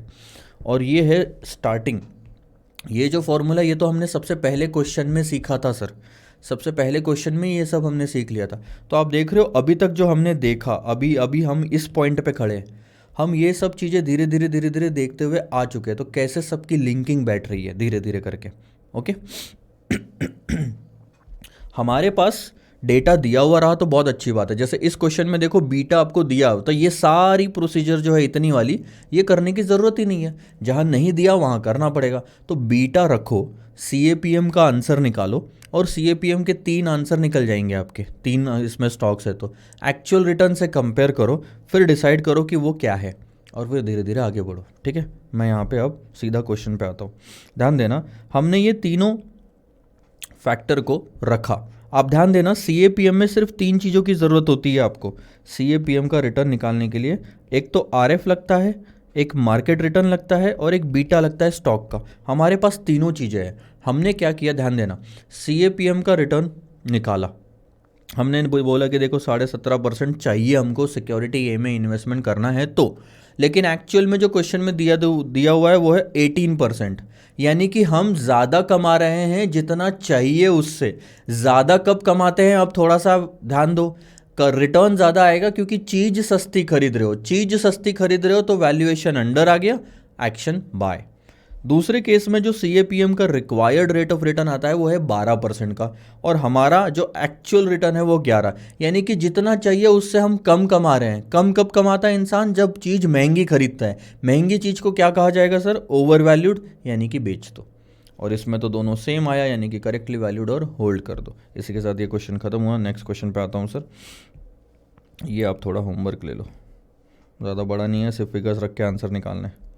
क्वेश्चन नंबर 26 हम लेंगे।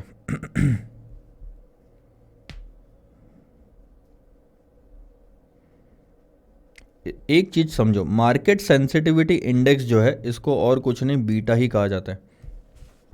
आ जाओ यहाँ पे। The following information is available in respect of security ए।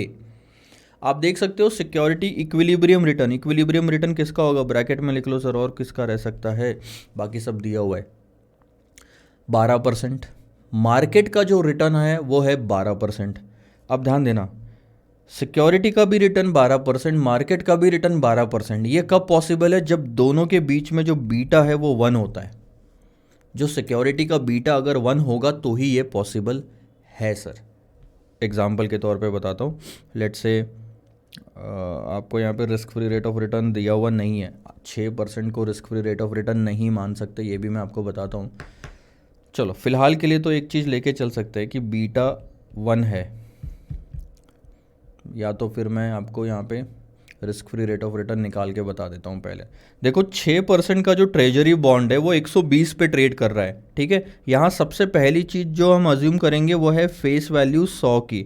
उसके बाद ये जो 6% है, सबसे ज़्यादा बड़ी गलती जो आप यहाँ पे करोगे एग्ज़ाम में वो ये है कि risk free rate of return को 6% मान लोगे। वो नहीं है 6%। RF कभी भी रिटर्न होता है, और 6% जो सामने लिखा होता है बॉन्ड के वो कूपन रेट होता है सर, कूपन रेट। और कूपन रेट सिर्फ फेस वैल्यू पे लगता है जो हमने 100 रुपये का अज्यूम करा। तो ध्यान देना, risk free rate of return आप कैसे निकालोगे सर, बहुत simple, interest risk free rate of return और कुछ नहीं, बॉन्ड वैल्यूएशन में करंट यील्ड का काम करता था।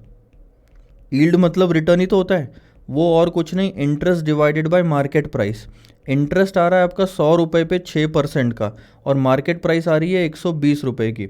अगर आप ऐसे निकालोगे तो आपका 5% आंसर आता है। 6 डिवाइडेड बाई 120, 5% जो है ये है सर आपका, ये है आपका risk free rate of return.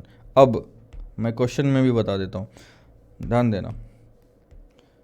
CAPM का अगर आप रिटर्न निकालोगे तो RI is equal to RF plus beta in bracket RM minus RF। ध्यान देना, 12% रिटर्न तो हमारी सिक्योरिटी का हो गया, risk free rate of return 5% हो गया, बीटा हमें नहीं पता, 12% मार्केट का रिटर्न और ये 5। ध्यान देना, यहाँ पे भी 12/5 है, यहाँ पे भी 12/5 है। 5 उधर चला जाएगा तो 7 हो जाएगा, उधर भी 7 बीटा है, तो 7/7 बीटा इज इक्वल टू 1, यही आंसर आता है। चलो आगे देखते हैं। अगली बार से अगर आपको सिक्योरिटी का रिटर्न और मार्केट का रिटर्न सेम मिला, इसका मतलब सिक्योरिटी का बीटा भी मार्केट के बीटा के बराबर है, जो कि होता है 1, ठीक है। कोवेरियंस आपको दिया हुआ है मार्केट का सिक्योरिटी के साथ में, और कोएफिशिएंट ऑफ कोरिलेशन भी दिया हुआ है। यानी कि ये क्या है sir, covariance of security with the market and correlation of the security with the market, ठीक है। क्या कैलकुलेट करने बोला है sir, standard deviation of market और standard deviation of the stock. काफ़ी आसान कहानी है, अब थोड़ा दिमाग लगाना पड़ेगा। देखो स्टैंडर्ड डेविएशन निकालने का हमारा तरीका क्या था, डेविएशन जो होते हैं रिटर्न्स के उसको हम स्क्वायर करके प्रोबेबिलिटी से मल्टीप्लाई करके फिर टोटल करते थे। लेकिन यहाँ पे ऐसा डेटा मल्टीपल रिटर्न्स का दिया हुआ ही नहीं है। हाँ, आपको ये चीज़ ज़रूर पता होनी चाहिए कि ये स्टैंडर्ड डेविएशन जो है ये कौन से फॉर्मूला में और इस्तेमाल होता है सर। ये जो स्टैंडर्ड डेविएशन है ये आपके बीटा के फॉर्मूला में इस्तेमाल होता है, कोवेरियंस के भी कोरिलेशन का जो फॉर्मूला है उसमें भी इस्तेमाल होता है। तो इन चीज़ों का इस्तेमाल करो, ध्यान देना। बीटा का आपका सबसे पहले जो फॉर्मूला आएगा वो है ये। अब इसमें आपके पास में बीटा रेडी है, कोवेरियंस रेडी है, तो मार्केट का वेरियंस आ जाएगा जो कि आता है 196 और फिर स्क्वायर रूट कर लो तो 14 आ गया। इसके बाद कोरिलेशन कोएफिशिएंट का फॉर्मूला बताओ sir. Covariance of I M divided by standard deviation of I standard deviation of M. अब आपके पास में कोरिलेशन कोएफिशिएंट है 0.80, कोवेरियंस 196, मार्केट का स्टैंडर्ड डेविएशन आ चुका है, तो बस इस पूरे इक्वेशन को सॉल्व कर लो, आपको स्टैंडर्ड डेविएशन ऑफ आई भी मिल जाएगा। देख रहे हो 17.50 ठीक है। अब आ जाओ इस क्वेश्चन पे, क्वेश्चन नंबर 27। मिस्टर एक्स के पास, अभी थोड़ा दिमाग बाहर रख लेना, मतलब वो क्वेश्चन से हटा के इस पे शिफ्ट कर लो। मिस्टर एक्स के पास में 1,00,000 शेयर है मेसर्स कान्यका लिमिटेड के। द बीटा जो है कंपनी का वो है 1.40। मिस्टर वाई ने सजेस्ट किया है कि वो ये वाला पोर्टफोलियो भी बना सकते हैं, यानी कि दो चीज़ें इस क्वेश्चन में इन्वेस्टमेंट के लिए, एक है कान्यका लिमिटेड और एक है सर आपका पोर्टफोलियो। इसका तो बीटा हमको दिया हुआ है 1.40, ठीक है। बात आती है पोर्टफोलियो बीटा की, तो पोर्टफोलियो बीटा सर आप कैसे निकाल सकते हो? बहुत सिंपल है। Portfolio beta summation of weight I beta I, जैसे आप रिटर्न निकालते थे ना, ये देखो पोर्टफोलियो रिटर्न कैसे निकालते थे, summation of weight I return I, वैसे ही आपका बीटा निकल जाएगा summation of weight I beta I. तो आपके पास में बीटा दिया हुआ है, आपके पास में परसेंटेज ऑफ होल्डिंग भी दी हुई है। 1.20 को 0.10 से मल्टीप्लाई करो, इसको 0.10 से, इसको 0.30 से, इसको 0.50 से, और टोटल करोगे तो आपके पास पोर्टफोलियो बीटा आ जाएगा। देखना है कैलकुलेट करके, देखो मैं छोटा छोटा लिख लेता हूँ इधर में, 0.12, 0.075, 0.12, 0.70,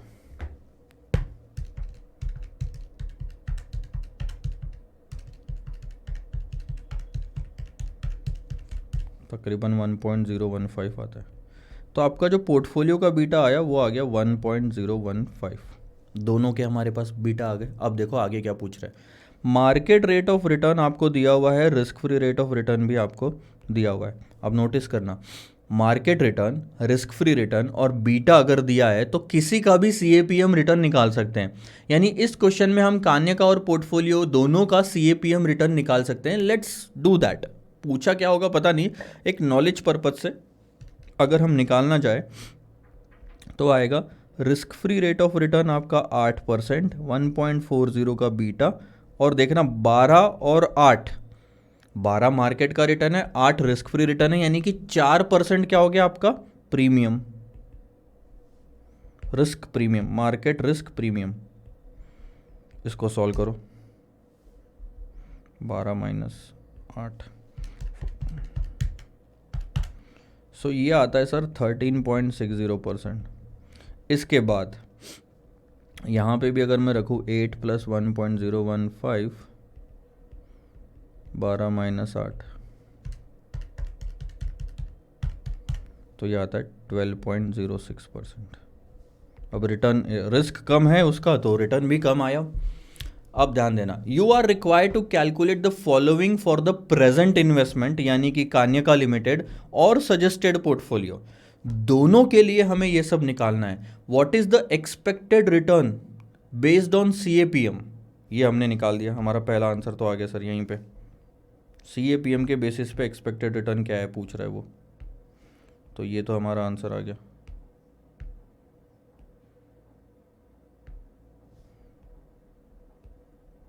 एंड ऑल्सो मार्केट अगर 2.5% से ऊपर जाता है, मार्केट 2.5% से नीचे जाता है, यानी कि ये जो 12% है ना, ये अगर 14.5 हो गया तो बताओ कितना, ये अगर 2.5% से नीचे गया यानी कि 9.5 हो गया तो कितना, and if the market gives negative return of 2.5, और ये अगर -2.5 हो गया तो कितना।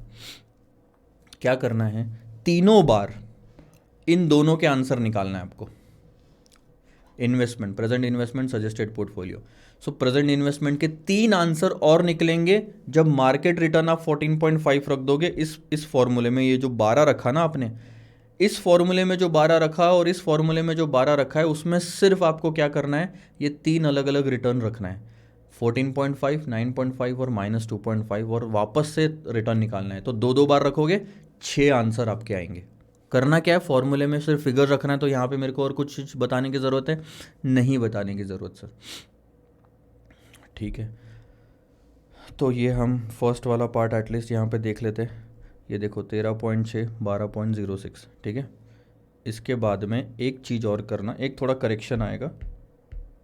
ये यहाँ पे ये एट प्रेजेंट सिचुएशन रखा है, इंक्रीजेस बाय 2.5% कर लो, यानी कि जब मार्केट रिटर्न 14.5 हो जाता है, जब मार्केट रिटर्न 9.5 यानी कि 2.5% से गिर गया, और जब मार्केट रिटर्न ही खुद नेगेटिव है 2.5% का, तो ऐसे टाइम पे आपको बस 2 ये आंसर, 2 ये आंसर, 2 ये आंसर करना है। फॉर्मूला बदल के सिर्फ आंसर लिखना है। मेरा सजेशन है टेबल फॉर्मेट में मत निकालना। ये टेबल फॉर्मेट में आंसर निकालने के चक्कर में आपका बहुत टाइम चले जाएगा। यहाँ लिख के दे देता हूँ, do not follow table format. काफ़ी टाइम चला जाएगा आपका। एक बार RM 14.5% लो, 2 बार आपके आंसर ले लो, फिर वापस लो, फिर 2 बार ले लो। बहुत सिंपल से और प्यारे तरीके से आप उसको लिख सकते हैं इंस्टेड ऑफ टेबल। आप देखो ना, टेबल में हेडिंग कितनी बार लिखनी पड़ रही है, ये पर्टिकुलर्स लिख के कोई मतलब थोड़ी है। ठीक है, तो CAPM में फॉर्मूला रख के अब सिर्फ आंसर निकालना है, तो ये पार्ट अब मैं छोड़ रहा हूँ। इफ़ द प्रोबेबिलिटी, ध्यान देना, चांसेस क्या है कि मार्केट निगेटिव रिटर्न देगा, इसके चांसेस वो बोल रहा है कि ज़्यादा है। तो अब आप एडवाइस करो कि क्या whether Mr X should continue the holdings of Kanyaka limited. क्या उसने कान्यका लिमिटेड में जो अपना 1 लाख शेयर्स खरीद रखा है वो रहने देना चाहिए, या फिर उन्होंने पोर्टफोलियो खरीद लेना चाहिए, या फिर पोर्टफोलियो में इन्वेस्टमेंट कर देना चाहिए। तो हम पहले ये देखते हैं कि निगेटिव रिटर्न पे दोनों में रिटर्न क्या मिल रहा था हमें। अगर आप देखोगे तो जब निगेटिव था रिटर्न 2.5% का मार्केट का, तब पोर्टफोलियो कान्यका में -6.70 जा रहा था और सजेस्टेड में 2.66 जा रहा था। मतलब हमारा जो रिटर्न है कान्यका में ज़्यादा लॉस हो रहा था हमको, पोर्टफोलियो में उतना लॉस नहीं होगा। तो देखा जाए लॉजिकली तो कान्यका लिमिटेड के शेयर बेच देने चाहिए अगर हमें लग रहा है कि मार्केट नेगेटिव जाने वाला है, क्योंकि अगर हमने नहीं बेचे तो रिस्क ज़्यादा होने की वजह से हमको लॉस भी ज़्यादा होगा 6.70 का, और वहाँ से बेच के हमने 2.66 यानी कि इस पोर्टफोलियो में इन्वेस्टमेंट कर लेना चाहिए। तो स्टेटमेंट क्या लिखोगे sir? Considering the negative expectation of the market return, we should sell the shares of Kanyaka limited and invest the same in the suggested portfolio, as the loss in the suggested portfolio is less than we can say Kanyaka limited. But मेरी बात अगर आप मानो, ये तो यहाँ पे लिखा हुआ है कि आपने कान्यका को बेच के यहाँ पे आ जाना चाहिए क्योंकि लॉस कम दिख रहा है वहाँ पे। बट अगर मेरी बात मानो, अगर मार्केट निगेटिव रिटर्न दे रहा है तो सिंपल एक काम करो, कान्यका को बेच दो और रिस्क फ्री सिक्योरिटी में इन्वेस्टमेंट करो। कम से कम 8% तो मिलेगा, कम से कम 8 तो मिलेगा। कान्यका में भी लॉस आएगा -2.5 पे, और पोर्टफोलियो में भी लॉस ही आ रहा है। लॉस तो दोनों जगह आ रहा है, तो इन्वेस्टमेंट करना ही क्यों है फिर पोर्टफोलियो में जब मार्केट का निगेटिव रिटर्न आएगा। तो risk free rate of investment is preferable. 8% कम से कम मिलेंगे तो सही। ठीक है, ये हुआ क्वेश्चन नंबर 27। अब सर हम आगे बढ़ते हैं क्वेश्चन नंबर 28 ऑनवर्ड्स पे। देखो सर, क्वेश्चन नंबर 28, अब आप जब शुरू करोगे तभी आपको समझ में आ जाएगा कि ये जो डिविडेंड बांटा गया है 2 रुपये का, ये D0 है। ठीक है, the dividend is expected to grow at 40% for the next 5 year. अगले 5 साल के लिए 40% से बढ़ेगा, और उसके बाद परपेचुअली 15% से बढ़ेगा। यहाँ तक क्वेश्चन आपको सिक्योरिटी वैल्यूएशन जैसा ही लग रहा है, और है भी। जो ट्रेजरी बिल का रेट है उसे हम रिस्क फ्री रेट कहेंगे, जो कि आपका आ रहा है 11%। मार्केट का जो रिटर्न आ रहा है वो है 18%। इन दोनों के बीच के डिफरेंस को मार्केट रिस्क वेरिएंस कहते हैं, जो कि आएगा 7% का। और मार्केट का जो वेरिएंस आ रहा है वो है 24%। यहाँ पे बहुत सारे बच्चे से ये गलती होगी कि 24 वो स्टैंडर्ड डेविएशन में रख लेंगे और गलत हो जाएगा आंसर। सो 24 ऑलरेडी वेरिएंस है, वो स्क्वायर है। कोवेरियंस भी आपको दिया हुआ है मार्केट के साथ, वो है 30 का। Covariance of this stock with the market is 30। आपको क्या निकालना है sir? Required rate of return and intrinsic value of the stock. 3 step समझो सर बात को। अगर आप लास्ट से जाओगे तो सबसे पहले आपको मार्केट प्राइस निकालनी है। सिक्योरिटी वैल्यूएशन में हमने पढ़ा है कि हम लेते हैं उसमें D1 divided by cost of equity minus growth. D1 यानी कि D0 in bracket 1 plus growth divided by cost of equity minus growth. लेकिन ये हो गया परपेचुटी के लिए, मानते हो बात को? अब मैं इस क्वेश्चन को यहाँ पे लेके थोड़ा सा एलाबोरेट करता हूँ। Question number 20, what is 28? 5 साल पहले ले लेते हैं, ठीक है, और फिर परपेचुटी 1 2 3 4 5, ठीक है। D0 हमको दिया हुआ है 2 रुपये का, और ये 40% से बढ़ेगा, ठीक है। 40% से अगर आप इसको बढ़ाते हो तो देखो क्या होता है। और आपको पता है ना कैलकुलेटर पे कैसे निकालना है, ये मैं आपको दिखाता हूँ। आपको आना चाहिए सर कैलकुलेटर पे निकालना। मतलब सर क्या बात कर रहे हो, हमको कैलकुलेटर पे 40% ग्रोथ ऐड करना नहीं आएगा, ऐसा हो सकता है? मैं वो बात नहीं बोल रहा हूँ, मैं बोल रहा हूँ कि बार बार 40% ना रखना पड़े कैलकुलेटर पे। ऐसा सा कुछ हो जाए तो मज़ा आएगा ना। देखो ध्यान देना, थोड़ा इसको कर लेते हैं छोटा। हाँ अब दिख रहा है आपको सारा, ठीक है। अब मुझे पता है कि इस 2 रुपये में 40% मुझे 5 सालों तक ऐड करते जाना है, तो क्या मैं बार बार 1.40 से मल्टीप्लाई करता जाऊँगा? नहीं सर, ऐसा नहीं करना। ध्यान देख रहा, जो चीज़ कॉमन है यानी कि 40%, तो मैंने क्या किया 1.40 रख दिया और मल्टीप्लाई का बटन दबा दिया। ये 40% इसके अंदर आ गया है ना। प्रिंसिपल वैल्यू 100% प्लस 40% और, तो मैंने क्या करा 1.4 इंटू कर दिया, 2 दबा दिया और इक्वल टू कर दो। ये आ गया मेरा पहला आंसर 2.8। उसके बाद दबाओ इक्वल टू 3.92, उसके बाद दबाओ इक्वल टू 5.49 और इक्वल टू 7.69 और इक्वल टू 10.76। ख़त्म। बार बार आपको करने की ज़रूरत ही नहीं जब आप इक्वल टू कर सकते हो। तो क्या हो रहा था, हर बार जो आंसर आ रहा था वो 1.4 और मल्टीप्लिकेशन, ये जो फिगर थी ये कैलकुलेटर में सेव हो चुकी थी। देखो अब मैं आपको यहाँ पे लिख देता हूँ कैसे कैलकुलेटर वाली ट्रिक हमने यहाँ पे यूज़ करी।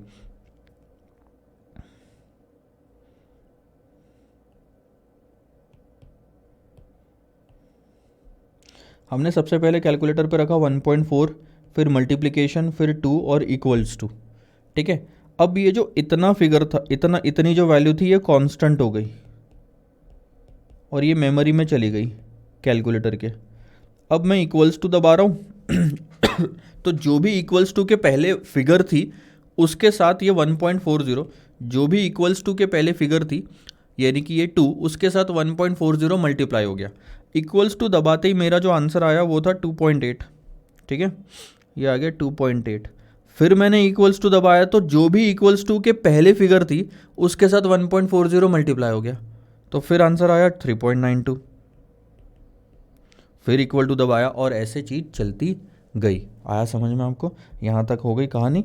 अब उसके बाद वो बोल रहे कि उसके बाद 15% से परपेचुअली ग्रो करेगा। अब आपको मार्केट प्राइस निकालनी है, थोड़ा ध्यान देना। मार्केट प्राइस निकालनी है इस पॉइंट पे। क्या सीखा सिक्योरिटी वैल्यूएशन में, कैसे मार्केट प्राइस निकालते हैं सर? ये वाला डिविडेंड, ये वाला, ये वाला, ये वाला, ये वाला डिविडेंड की प्रेजेंट वैल्यू, और जहाँ से टर्मिनल चालू होता है, जहाँ से परपेचुटी चालू होती है, वहाँ की मार्केट प्राइस,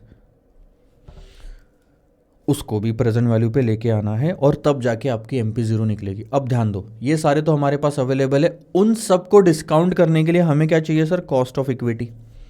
और इनफैक्ट MP5 निकालने के लिए हमें चाहिए sir D6 divided by cost of equity minus growth, D5 into 1 plus growth divided by cost of equity minus growth. सही कह रहा हूँ? अब ये है लास्ट स्टेप आपकी। अब D5 आपके पास अवेलेबल है 10.76, ग्रोथ भी आपके पास अवेलेबल है 15%, सिर्फ कॉस्ट ऑफ इक्विटी निकालना है तो MP5 आ जाएगा। और ये आने के बाद में इन सबको डिस्काउंट करके यहाँ लाने के लिए भी कॉस्ट ऑफ इक्विटी चाहिए। तो पहली चीज़ जो अब आपको निकालनी है वो है sir cost of equity. Cost of equity risk free rate plus beta in bracket market return minus risk free rate of return. आप ध्यान दोगे 11% ये आपको दिया हुआ है, 18% मार्केट रिटर्न भी दिया हुआ है। जो चीज़ नहीं है आपके पास वो है सिर्फ बीटा, यानी कि अब सिर्फ बीटा निकालना है तो बीटा निकाल लो सर। बीटा निकालने के दो तरीके होते हैं, कोरिलेशन और रिग्रेशन एनालिसिस। आप ध्यान देना, डेटा जैसे दिया हुआ है उसी हिसाब से हमको चलना पड़ेगा, या तो रिग्रेशन या तो कोरिलेशन। हमको कोरिलेशन का डेटा दिया हुआ है तो इसके अंदर बीटा कैसे निकलता है, covariance of the stock with market divided by standard deviation of M square. और ये दोनों डेटा डायरेक्टली दिया हुआ है आपको, ये 24 दिया हुआ है, ये 30 दिया हुआ है, तो इससे हमारा बीटा आ जाएगा, वो आ गया 1.25। ये आप ऊपर रख दो, क्रोनोलॉजी समझ रहे हो आप, ये 1.25 आप यहाँ रख दो, इससे आपका कॉस्ट ऑफ इक्विटी आ जाएगा 19.75। और ये 19.75 से सबसे पहले तो ये निकाल लो, 10.76 का D5 था, उसमें 15% ग्रोथ ऐड करी, 0.1975 माइनस 15%, तो अब आपकी मार्केट प्राइस आ जाएगी, ये देखो 19.75। अब और एक चीज़ और एक शॉर्टकट बता रहा हूँ।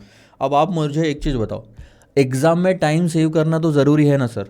अब आपको इतना नहीं लग रहा कि ये जो फिगर है, ये पूरा जो कैलकुलेशन है, अब आप न्यूमरेटर अलग से कैलकुलेट करके यहाँ लिखोगे, डिनोमिनेटर अलग से कैलकुलेट करके यहाँ लिखोगे, और वापस से दोनों रखोगे कैलकुलेटर पे और फिर आंसर निकालोगे, तो आपका 15 सेकंड जाता है और वो इम्पॉर्टेंट है। क्या कोई ऐसा तरीका है कि सर वन शॉट में ये सारा का सारा आंसर निकल जाए? है सर ऐसा तरीका। पहले डिनोमिनेटर को उठाओ, डिनोमिनेटर का आंसर कैलकुलेटर पे निकालो और फिर उसको न्यूमरेटर में शिफ्ट कर दो, डिवाइडेड बाय और इक्वल टू दबा के, और फिर न्यूमरेटर की जितनी भी फिगर है उनसे मल्टीप्लाई कर दो। देखो मैं क्या कर रहा हूँ, आपको दिखाता हूँ वापस से, थोड़ा ध्यान देना। कैलकुलेटर आ गया आपके सामने, ये रही फिगर्स। देखो मैं शुरू कर रहा हूँ 0.1975 माइनस 0.15 इक्वल्स टू, ये आ गया डिनोमिनेटर, इसको न्यूमरेटर में शिफ्ट करना है तो मैंने करा डिवाइडेड बाय और इक्वल्स टू, ये आ गया न्यूमरेटर, इसके साथ न्यूमरेटर पूरा मल्टीप्लाई कर देता हूँ इंटू 10.76 इंटू 1.15, तो ये आपकी आ गई वैल्यू 260.50। 15% ही था ना ग्रोथ, हाँ आ गई 260.50, ये यहाँ आपने रख दी 260.50। अब क्या करना है आपको, इन सारे कैश फ्लोज को डिस्काउंट करना है। ये मैं यहाँ ले लेता हूँ, इतना जो आंसर आएगा ये आएगा 260.50, राइट। उसके बाद 5वें साल का फैक्टर, तो ये वाली वैल्यू टोटल करा तो आपकी इंट्रिंसिक वैल्यू आ गई। 3 स्टेप में आंसर आता है। सबसे पहले मार्केट प्राइस निकालना है, उसके लिए कॉस्ट ऑफ इक्विटी निकालना है, उसके लिए बीटा निकालना है, बीटा के लिए कोरिलेशन एनालिसिस यूज़ करना है। ये आपको समझ में आना चाहिए, ठीक है। और कैलकुलेटर वाली ट्रिक्स भी, इसकी ट्रिक भी क्या है सर, इसकी कोई ट्रिक नहीं है, बस दिमाग लगाना है इसमें। 0.1975 माइनस 0.15 इक्वल्स टू, फिर डिवाइडेड बाय इक्वल्स टू दबा के न्यूमरेटर में शिफ्ट करा, मल्टीप्लाइड बाय 10.76 मल्टीप्लाइड बाय 1.15, कहानी खत्म, इक्वल्स टू। ये ऐसे करना पड़ेगा एक ही बार में। आगे बढ़ूँ सर, क्वेश्चन नंबर 28 हो गया।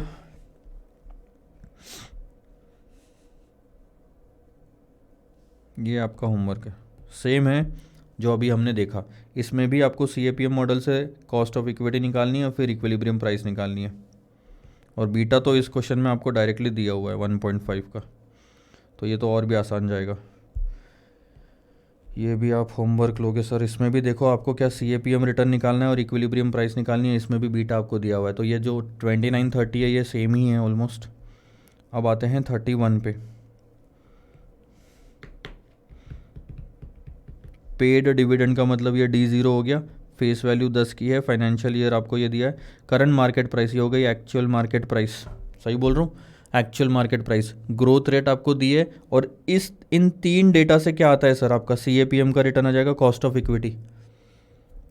इक्विटी आ जाएगा ना। देखो cost of equity is equal to risk free rate 9%, beta 0.75, market rate 15%, market ही है ना, माइनस 9%, तो आपकी कॉस्ट ऑफ इक्विटी आ गई 15 minus 9 into 0.75 plus 9, 13.5%।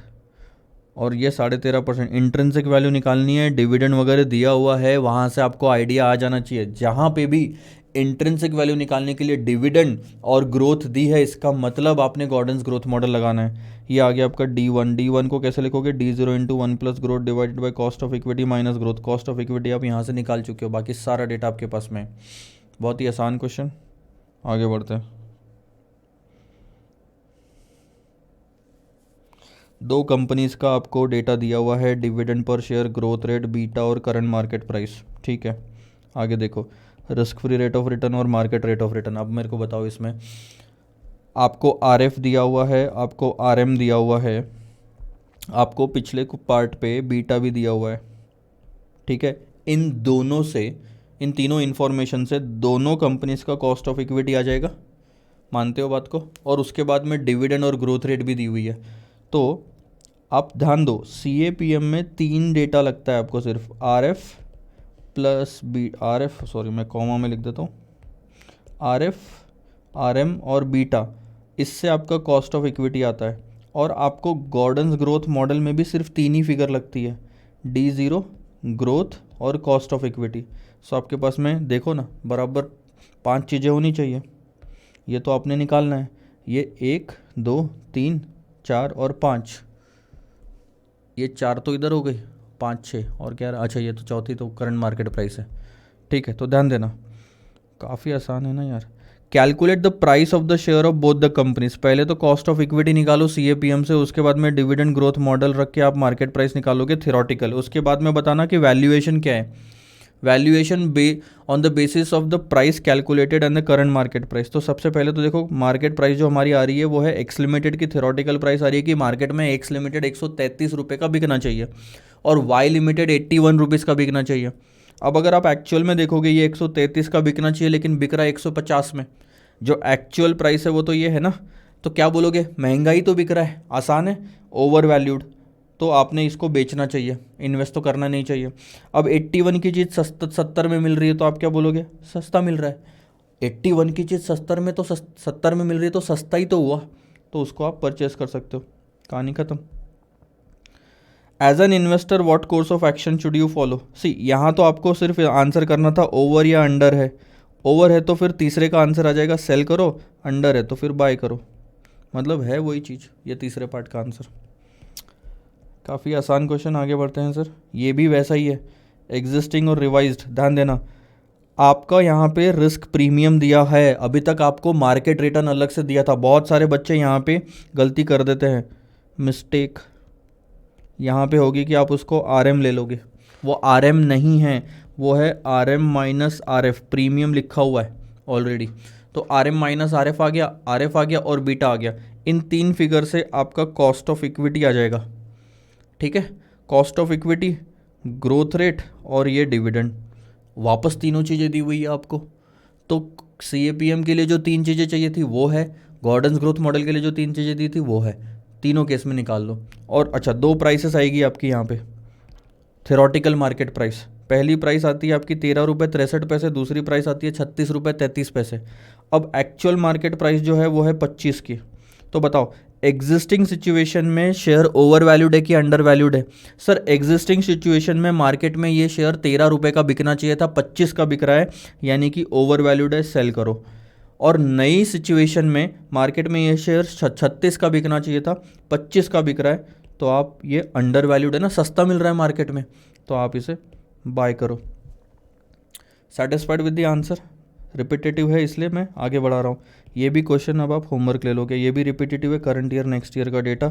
Same dividend paid लिखा है नहीं है, D0, RF, प्रीमियम और बीटा।